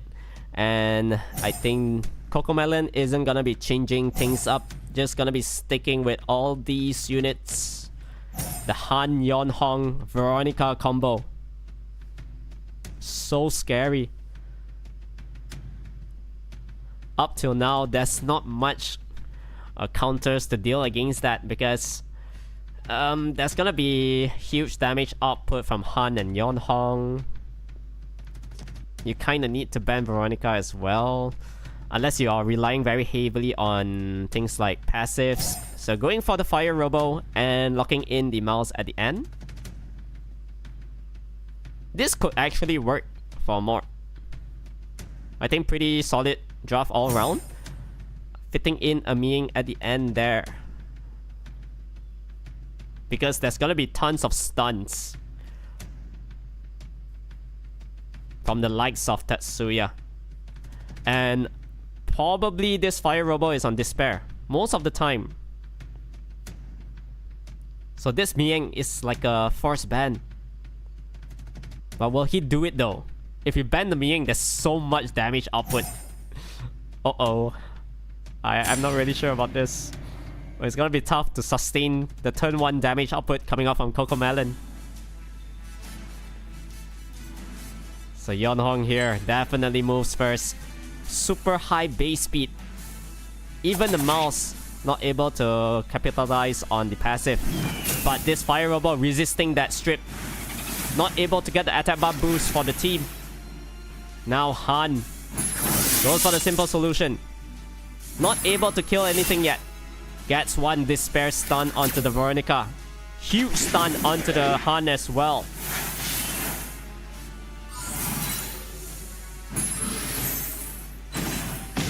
Oh, Tetsuya still alive. Finally goes down.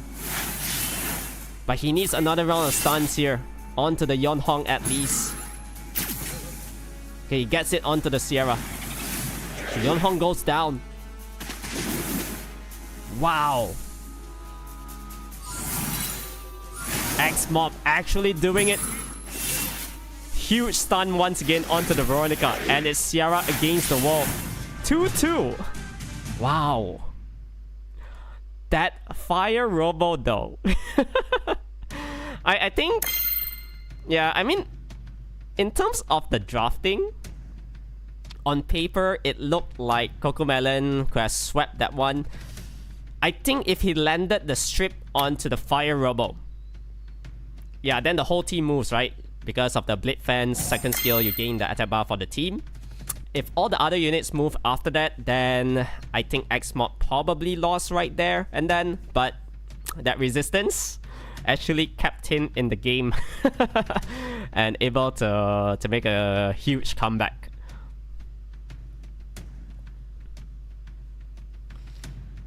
So do we see Coco Melon losing to XMorb? Can XMorb do it? This time, he bans the Veronica. The Wind Twin is gone as well.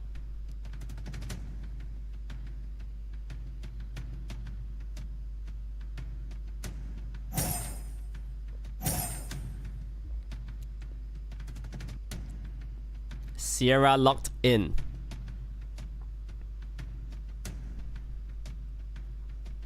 Oh, this time you need to deal with the double oracles, right? So going for the more and Tetsuya, Coco Melon not changing anything, the usual stuff that we've been seeing the whole time. And now, finally, Josephine introduced into the field. I like that pick a lot, as well as the Hey Gang. So 2 units that heavily counters Coco Melon's draft. However, if you go those 2, you are definitely not planning to ban off the Ginya, right? So this Dyna is looking really scary, as well as the Ming. So once again, depending on his Fire Robo. I think with this Fire Robo, he's just gonna be banning off the Ming here, right? Hey Gang removed as well. XMorb on paper does have a really good shot at winning from what I'm seeing. So here we go. Yonhong. Can he land the strip? Okay, opting for the normal attack instead. So getting a glancing there. Critical error comes. More resisted it. This is huge. Gets the provoke onto the Ginya. The Diana is just gonna go for the transformation. Pew pew. Big damage done. And now something is gonna get bombed up.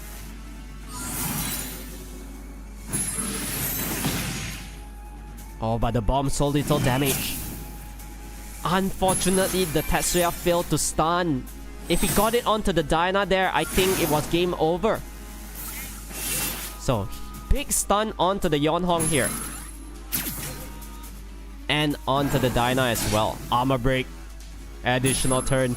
Oh, it's looking really good from XMorb. Can his Josephine Violent? Did not get it.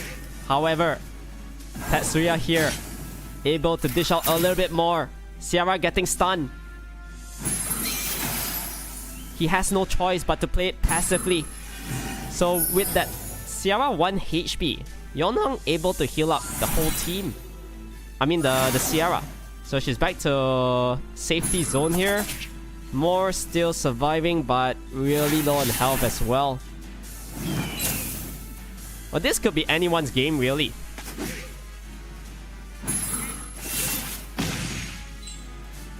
Oh, that shield though. Oh, it's not looking good for Coco Melon. This Dyna can only normal attack. He can't transform. Now he can. Oh my god, that proc though. He went all in onto the fire robo. Wow. And actually got full attack bar out of that. That was actually lucky. So now Ginya able to place this bomb. He has to land it onto the Tetsuya. Can this more survive?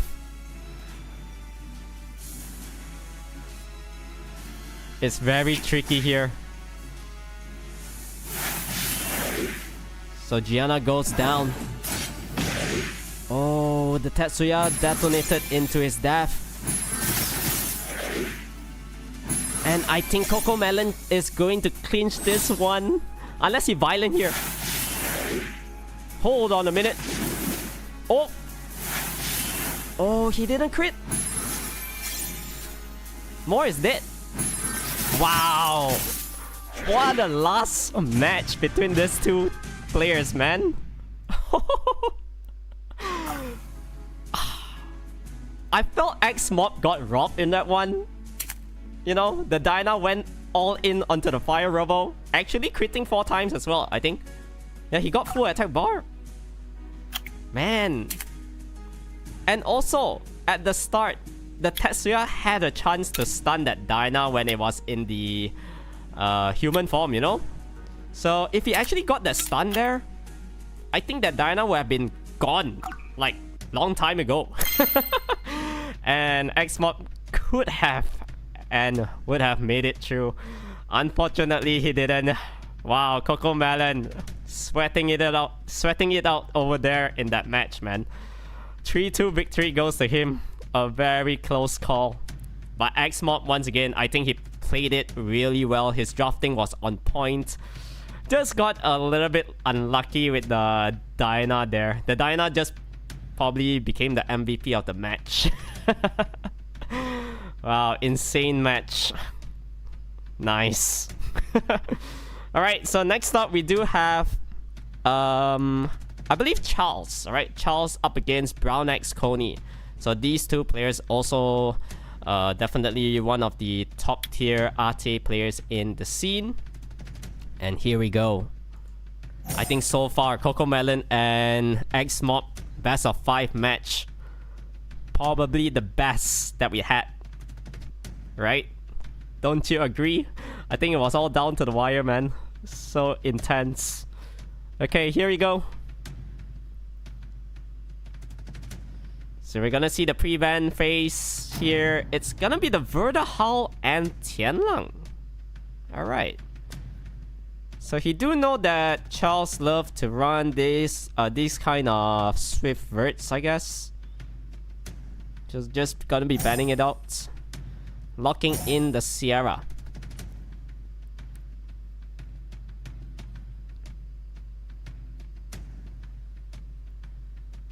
I think it's gonna be one of those Sierra Ginya users once again. And there is the big counter. The Light Gojo. Light Satoru Gojo. And the Laura as well. So very heavy light picked up coming off from BrownXCony, Tetsuya, and potentially... What else Charles love to pick here? Because Ginya not really that great right now. So going for the Geo instead.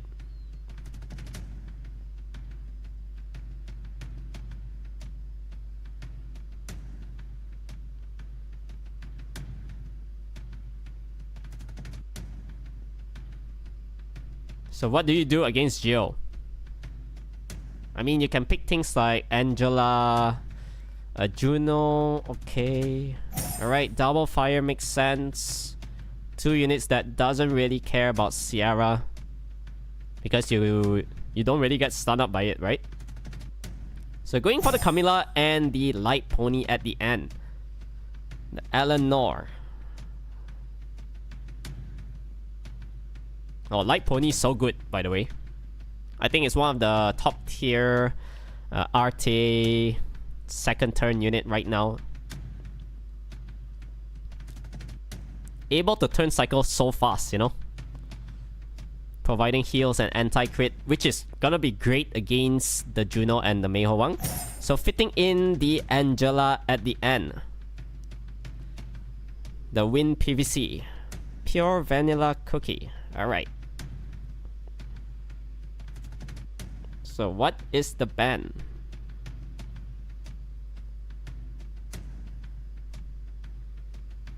If I'm Charles, I feel like that Angela is gonna be so toxic.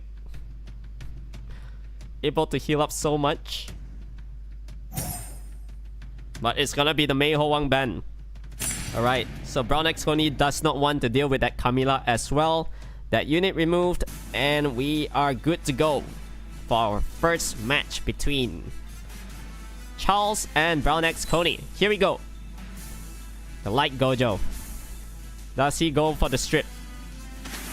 Opting for the normal attack instead. Because he do know that his Laura is gonna move after. So just gonna be placing this additional damage. Quite decent from the Laura. Tetsuya here can potentially stun something. And a Karma to follow through. So is this Juno gonna get greedy with the second skill? Try to AoE stun? I guess not. So getting a big stun onto the Sierra instead. Trying to work onto her. So there's gonna be the anti-crits. Okay, this time Juno needs to strip. Very important here. Or does he just normal attack? I think strip makes more sense, right? Okay, getting double stuns. Positive EV right there. And Angela cleansing that Karma onto the Light Gojo. So soon he's gonna be able to place the third skill. Angela don't really need to exhaust the AoE heal just yet. Sierra getting a violent proc. And there's gonna be the cleanse, I believe. Alright, so opting for the second skill instead. Okay, big stun onto the Laura. So much damage though. I feel nowadays Tetsuya hits so hard. Like those top players, Tetsuya runes are insane. Like super high HP, able to dish out so much damage as well. So this Light Gojo getting stunned up once again. Laura with this additional turn not able to do so much because there's immunity all around. So he cannot use any skills. And I feel like you kinda need to use the heal right now. Okay. This Light Gojo is getting controlled up left and right. Hasn't done much yet in the game.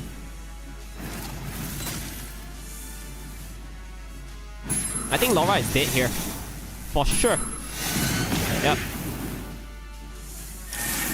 So don't know whether it's a misplay by BrownXCony. He's been saving the Light Gojo's third skill the whole time. Like earlier he had a chance to use it. He did not. So is it a bit too late? Now you go for the cleanse. So you're able to bring down the Sierra.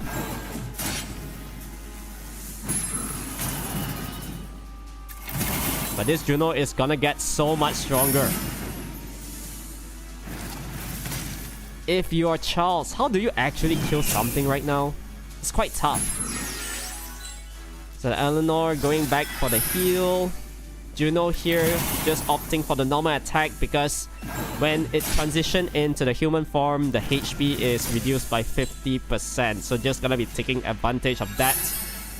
Big heals coming out from the Angela once again. Like I said, I think the Angela ban was actually more worthwhile, you know, instead of the Meihowang. The Angela is keeping the whole team super safe with all the heals and shield. So the pony not able to get the violent proc. Definitely gonna go down here. that Tetsuya damage though. Almost one-shotting that Light Gojo. Actually insane. Very nice runes on it. But as time goes by, we do know the attack increase, HP reduced. The Juno is gonna be hitting so hard and nothing is gonna stop her. The Tetsuya down to last hit. Goes down.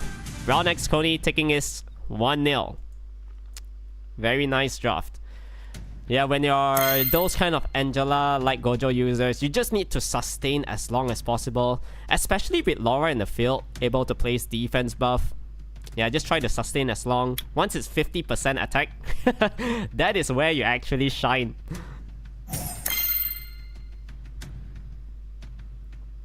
So last round's pre-bans once again were the Tianlang and the Vertihal.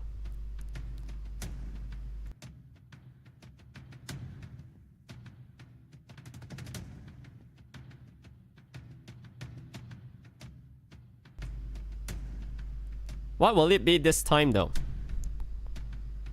Do you just ban out Light Gojo?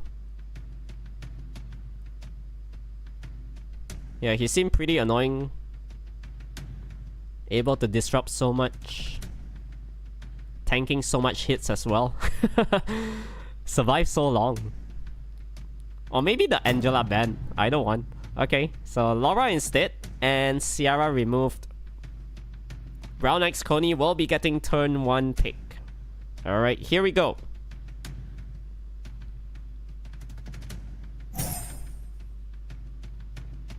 What will it be this time?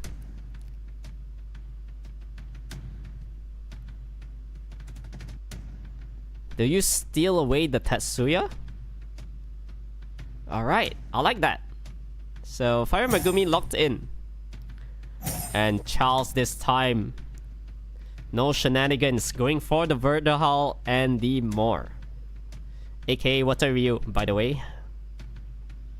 That's the old collab. So Tianlang picked up. Yeah, Tianlang is so good against Vert. Big counter. And Light Gojo to follow through. Cigar and the Wind Robo as well for Charles.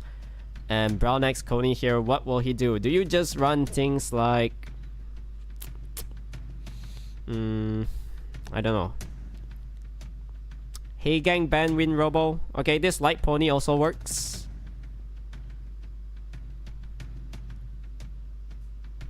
Maybe some Nem Trap. Okay, Singza is great in this kind of context. So for Charles, he's gonna be finalizing his draft with another speed leader in the form of the Chandra. So what do you do here though? The Singza is gonna be so good unless he gets stun up. However, if you fail to stun that unit, every AoE damage that you dish out on BrownXCony, there's gonna be potential counter stuns. So speed leader on both sides. Fire Megumi ban out as well as the Vert. And here we go, round 2 between Charles and BrownXCony. Wind Robo goes for the Blade Crush, getting stun up instead. And there's Tianlang to counter the whole team as well. Oof, another stun. Look at that. So Chandra got no choice but to hug the Cigar. And he has to reset this pony. Another stun landed.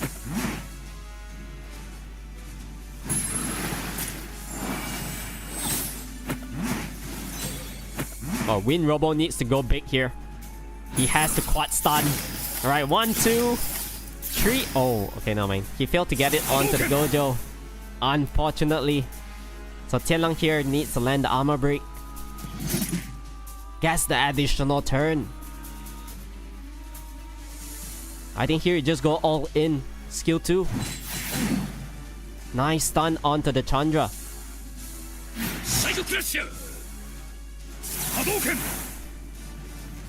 Okay, BrownXCony really needs a violent proc on the pony. However, did not get it. So Gojo definitely gonna go down here with this skill 2 coming out from the Wind Robo. Singza getting stunned up as well. Everything on the side of BrownXCony really low on health. Not able to kill. So there's gonna be the hug for sure onto the Wind Robo. Yeah, able to sustain it a little bit longer.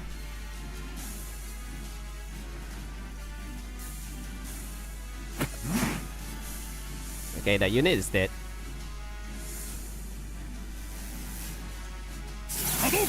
Yeah, I think from here Charles definitely won this.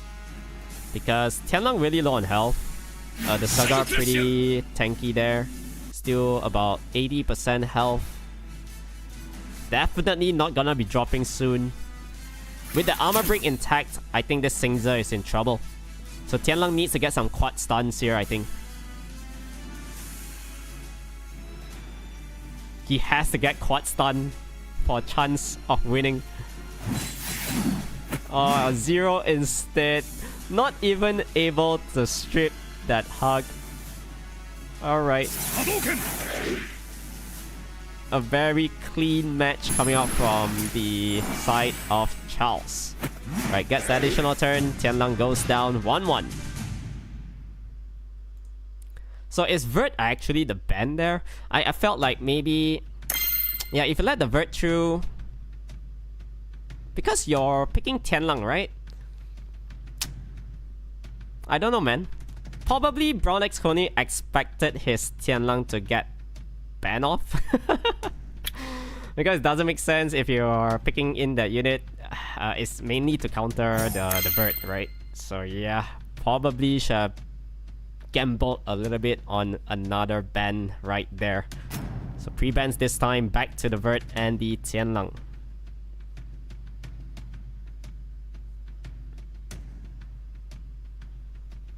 So there was a lot of mind games in the pre-ban phase and the drafting phase itself last round.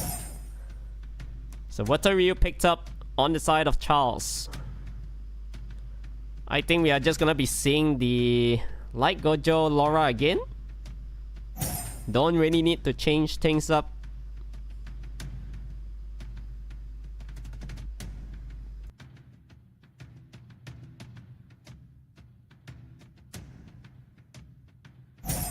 Oh, this time I like this transition.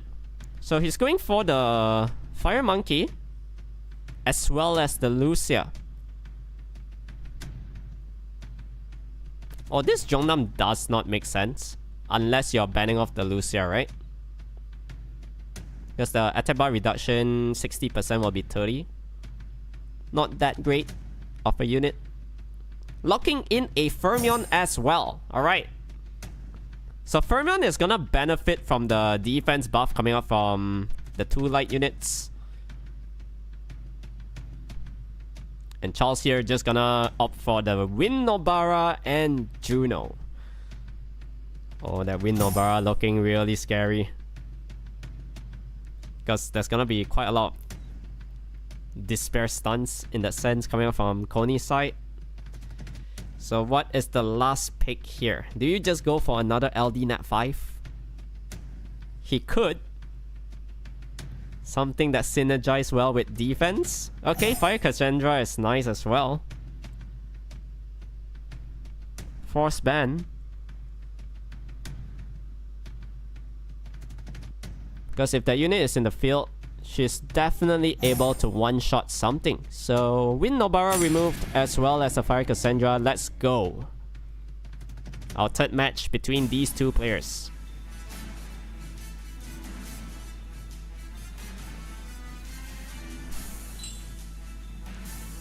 So Light Gojo starting things through here. He's so fast though. Is it on Swift? Moving ahead of the Laura as well. Pretty interesting. So now Laura will be able to go for the Light Guardian Angel. Dishing out quite a lot of damage there. And I think here is just normal attack, right? We're going for the Toy Knight. thankfully didn't land any debuff onto the Juno. So Fermion here will be able to start working onto the More. More going down. Jongnam. Will he just opt for the heal or place a branding onto the Mei Ho Wang? He goes for the branding. But how are you going to deal against this Fermion?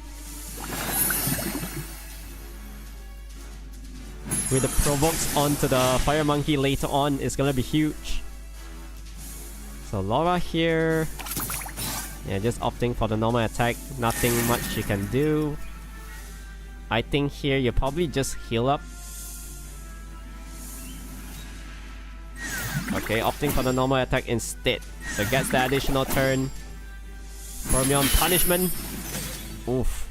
Getting countered stun instead. So the sustainability for Charles is not bad. However, if this Fermion Violent proc one time, I think that unit is gone. Or this Laura Violent. Okay, able to heal up again. Oh, he needed to land that armor break though. So this time, going for the heal.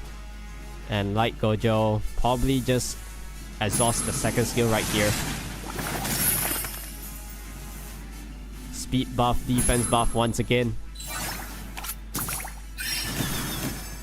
I'm not sure whether this Mei Ho Wang can sustain right now. No violent proc from him. The Juno has to strip a huge stun onto 2. Or if you're Coney, do you just go all in onto the Juno right now? He's still trying to kill off this Mei Ho Wang.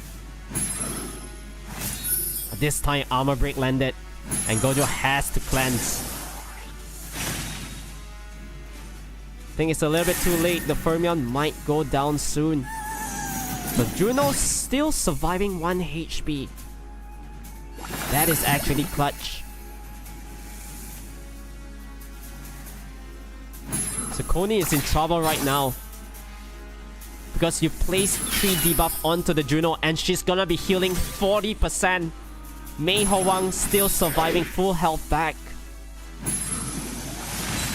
Okay, thank God the Light Gojo can finish off that unit. But now this Mei Ho Wang is gonna be so scary. Can this unit pull through? We'll see soon. He gets the stun.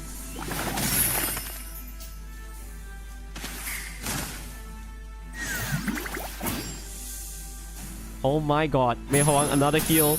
Armor break.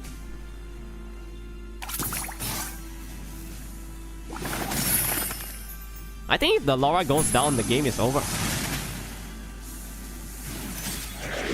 Yeah, the Jonam not able to sustain the Laura in time. So he needs a Violent. Did not get it. This is down to the wire once again. So big crit, but not able to bring it down yet. Gets the additional turn. Light Gojo goes down, and I think it's all over. What a comeback from Charles. Yeah, like I said, Jongnam isn't great against the Lucia. Because you can't really utilize the third skill properly.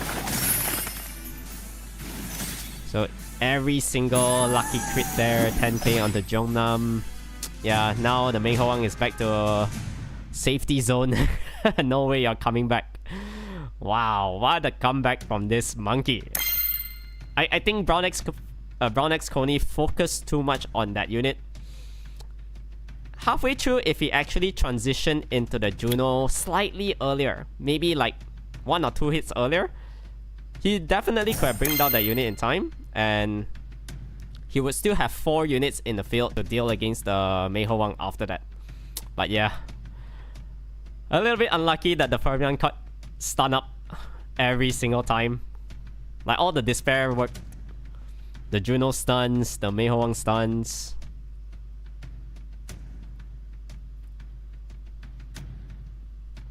So I believe it's gonna be another Verderhall game. But this time, do you ban it off? So Light Gojo and the Wind Robo removed. What will BrownXCony do here? First pick goes to him.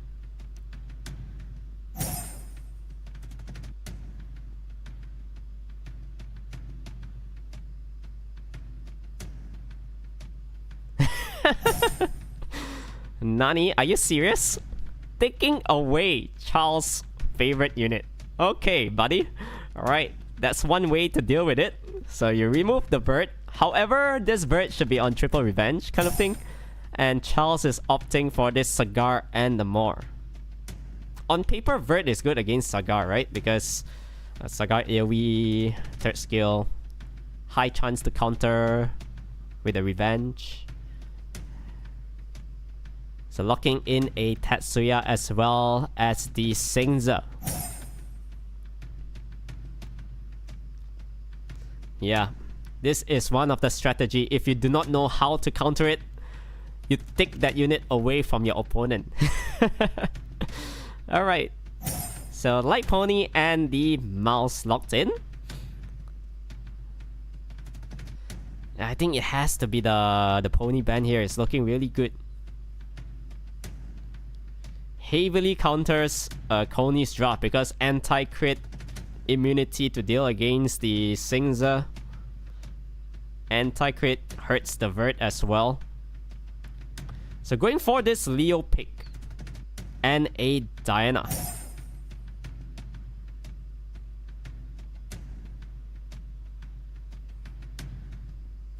So very heavy wind orientated team coming up from Coney's side. I believe if you're doing that, if Charles go for a fire unit at the end, it's probably just gonna be banned out. Yep, there we go. For sure, it's a force ban onto the Douglas.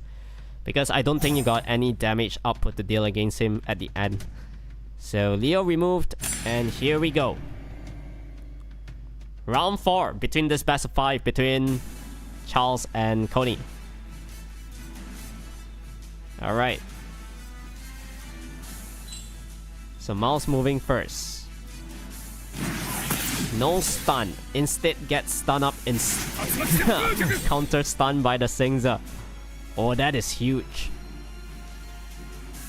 Does the pony move in front of the Sagar? Oh, he does not.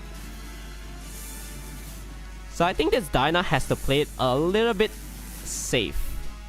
Like a tad bit safe. He can't go for the transformation. However, now with a reset, push back onto the Vert. And Purifying Light. Charles is looking really solid right now.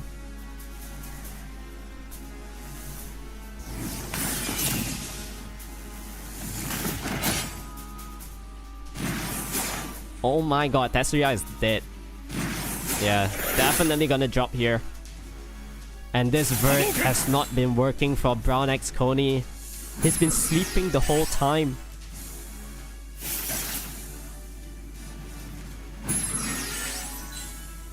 And I think if you're Charles, you just start working on to the Diana, right? Is that the play? So no stun, getting counter stun instead. Alright, that's gonna be the cleanse. So everybody's still full life on Charles' side. Oh, this Vert finally woke up. But not able to crit one time. Like I said, the anti-crit coming out from that Light Pony too strong. And it's looking bleak for him. I don't think he can actually muster a comeback here. Yeah, Vert down. 4v1 against the Singza. He's all alone. Where are his friends? His friends all gone? Oh no. Looks like it's gonna be a 3-1 victory. Congratulations to Charles. He's gonna be moving forward to the quarterfinals happening tomorrow. Once again, 20th of April for day 2 of the Pacific League regional qualification for the Southeast Asia English-speaking countries region. Alright. So next up, I believe Elfie is not in the room. So Flynn is going to be having a walkover. Alright, so Flynn is going to be locking in his slot in the quarterfinals as well. And we have one last set of best of 5 here between Proton S70 and Magnum Phoenix. Alright, Proton S70 is like a Malaysian made car, so he's really proud of that, I guess. Alright, he's gonna be up against Magnum Phoenix. We'll see who is gonna come out ahead of that. And at the end of the stream, we are going to be having one coupon code, alright, to be given out to you guys real soon. So once again, match 7, Flynn is going to be progressing onwards to the quarterfinals. A walkover because the opponent is not here for today. And we have one last set of best of 5. Proton S70 up against Magnum Phoenix. Here we go.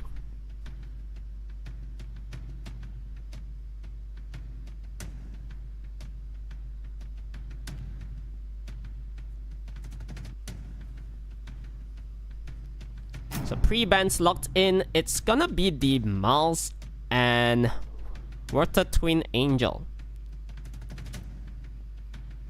So not really familiar with the drafts coming out from these two players, but I believe it's gonna be pretty much similar to what we've been watching so far. I think definitely a contest of speed lead, things like Tetsuya, Chandra, Oliver. I think that's one of the most staple first picks that you should do. So Magnum Phoenix here, what is he going to rebut against that Tetsuya?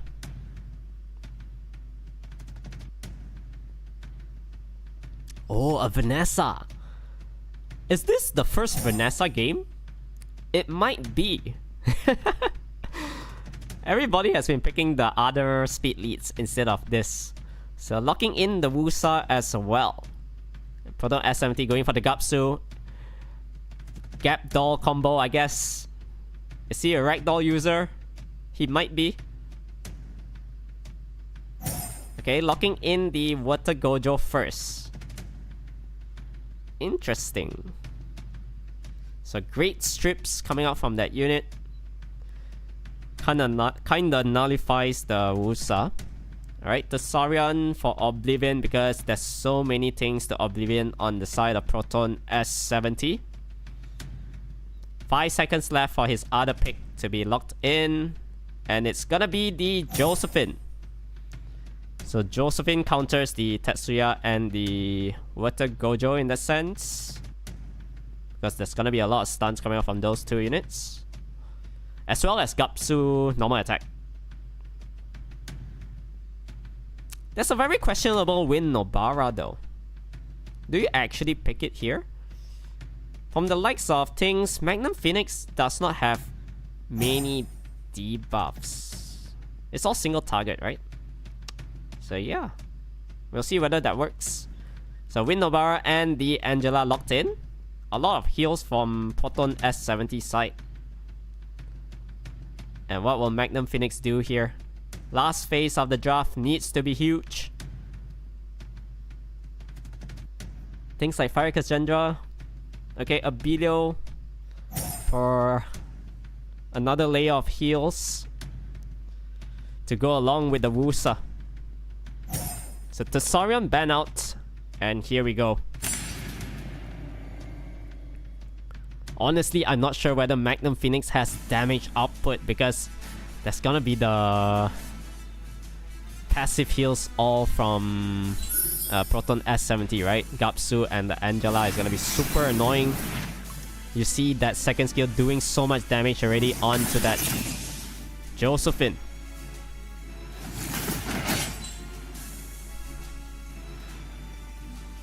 But Win Nobara is also kind of pointless here. I don't really know what Win Nobara's objective in this match. But we'll see later on, I guess. So Wusa going for the immunity and shield. Abilio probably just hold on to it. Alright. He has to kill off the Tetsuya ASAP. A very nice stun onto the Angela. that's it. Skill 2 no effect because there's immunity all round.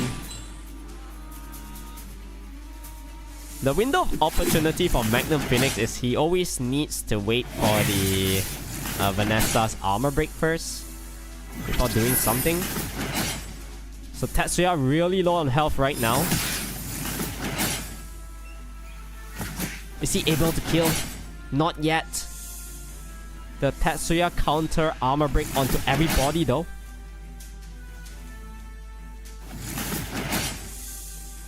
But you can't really kill anything off because there's gonna be the Abidio's heal coming out real soon.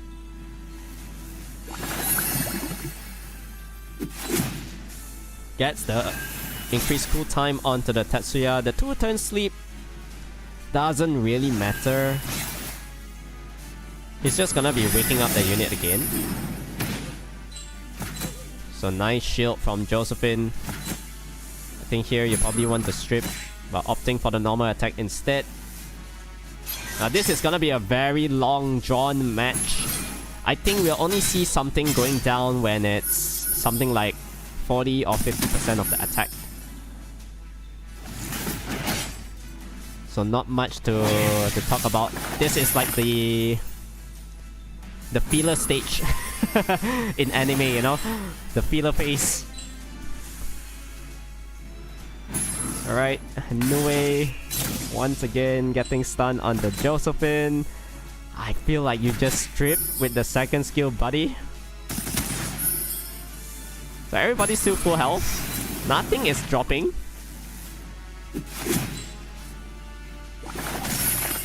Okay, what can this Wusa do? As time goes by, Wusa's damage also gonna be reduced.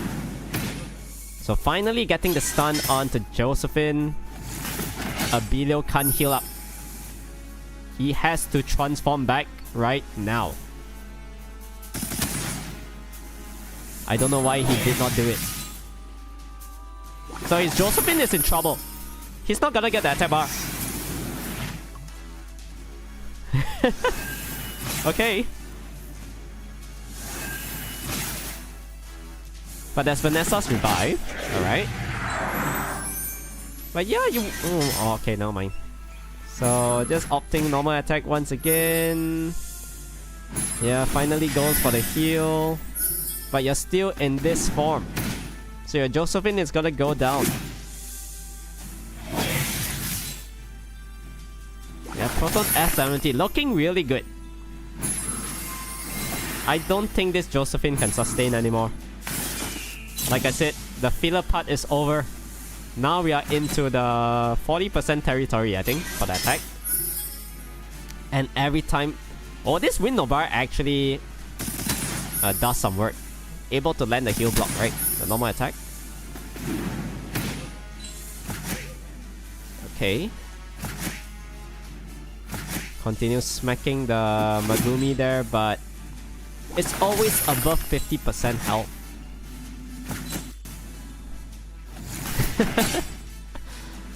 Does he have the Vanessa's revive again? Bro, buddy, you need to keep using your skill 2. Come on, man. That's how you turn cycle with Abilio. Why are you staying in this form?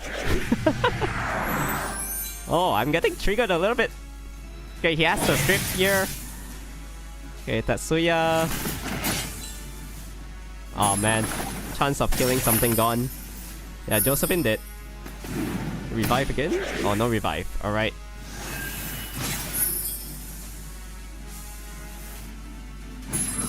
Oh, now he does the wild blow. Interesting. A little bit late, my friend. So 4 more turns for the Vanessa's revive. I don't think the Josephine is gonna be awake anytime soon.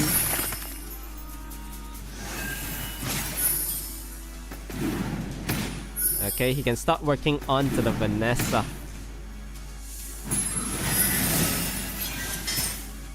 Oh, the heal block landed. Pretty much GG. GG, go next. 1-0 victory confirmed to S70 Proton. Because Magnum Phoenix draft does not have any damage output whatsoever to deal against this kind of Gapsu, Angela kind of team. 70%, buddy. Wow. It's been so long since we've seen these kind of matches. Yeah, the Wusa can't even do damage with the second skill right now. Alright, here we go.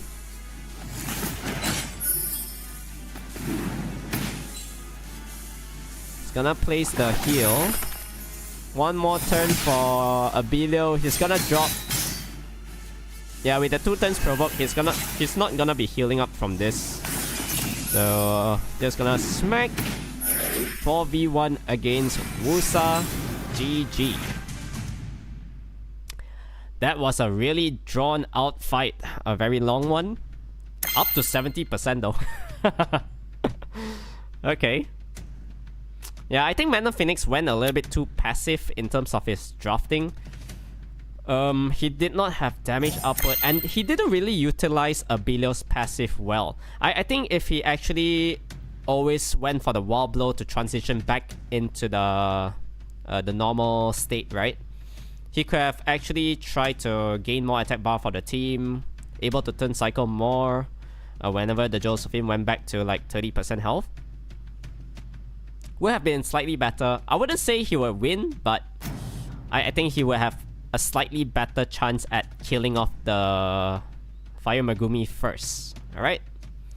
So here we go, pre-bans on the Sonya and the Fire Megumi.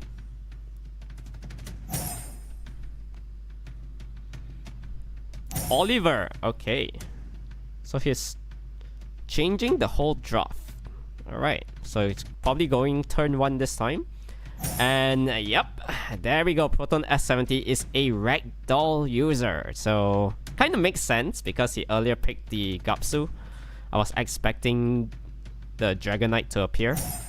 So going for the Praha and Juno. Gap doll locked in.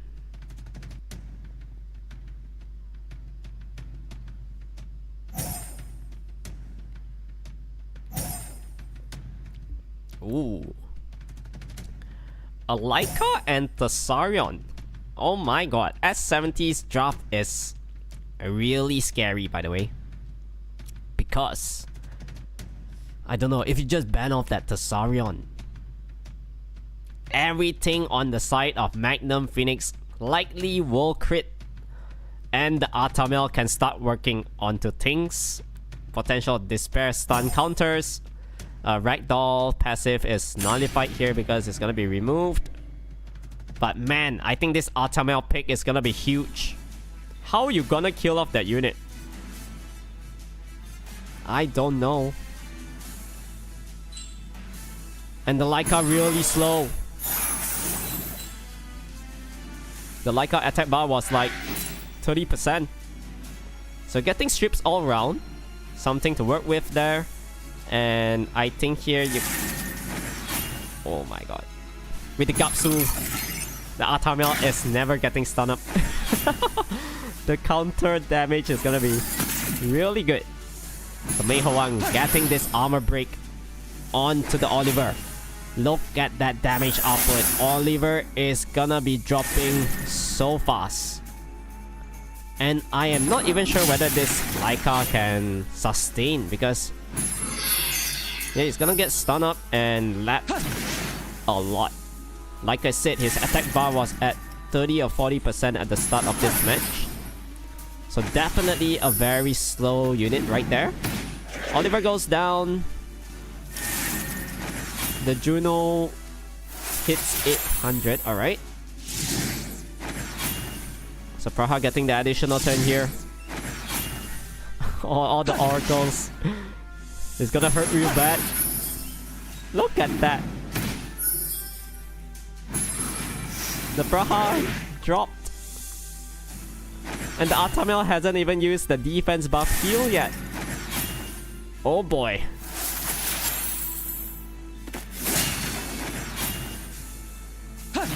Maybe there's a shot at this Laika, right? Okay. If the Laika resists the stuns coming off of Artamel every single time, and if he counter every single hit as well, maybe he can kill something here? I don't know, I'm just trying to be positive a little bit. Oh, okay, never mind. Huge stun onto the Laika, and I think here with this damage, last hit, Proton S70, 2-0 victory goes to him. That Artamel last pick though, actually really good. Because he knows Magnum Phoenix does not have anything to counter the Artamel at the end. Maybe if he went something like the Tessarion and Fire Cassandra, then probably you don't fit in Artamel at the end there. Because you either need to deal against the Ignore defense or the Oblivion, right? So yeah, very tricky for Magnum Phoenix in terms of the banning. I think anything he banned there would have been would not matter. If he let the Ragdoll through, it's gonna be worse. So Proton S70 definitely dominating the draft over there earlier. This time Irene and Miles pre-ban. Very interesting that they are pre-banning units that have not been picked up by the opponent yet. You know? I mean, when you're facing Ragdoll, do you just want to pre-ban Ragdoll? You could. So Ragdoll and Akroma picked up for Proton S70 here. Magnum falling back onto the Oliver Praha Elsharion. Alright, Elsharion is nice against the Wusa. So probably not gonna be banning off that unit. And the Tessarion to deal against the Ragdoll. So that's slightly better in terms of drafting here. Lucia, and what will it be for Proton S70 at the end? Do we see something like a Gapsu again? Because all these turn 2 players, they rely very heavily on all these kind of units. So Meiho Wang locked in. Ooh. A Bulwark at the end.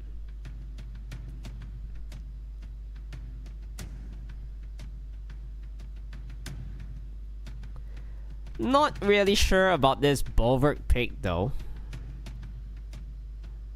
Because even if you got 5 stacks, right?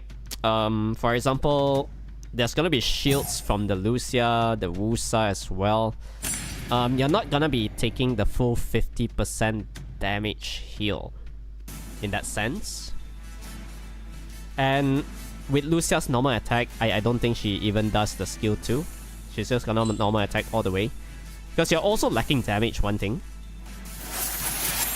However, you can benefit with the Elsharion though, if you steal the buff, I guess. So Praha here got the option to go for the Daydream, opting for the normal attack instead. Oh, but this monkey not feeling the heat. The Praha not able to dish out damage.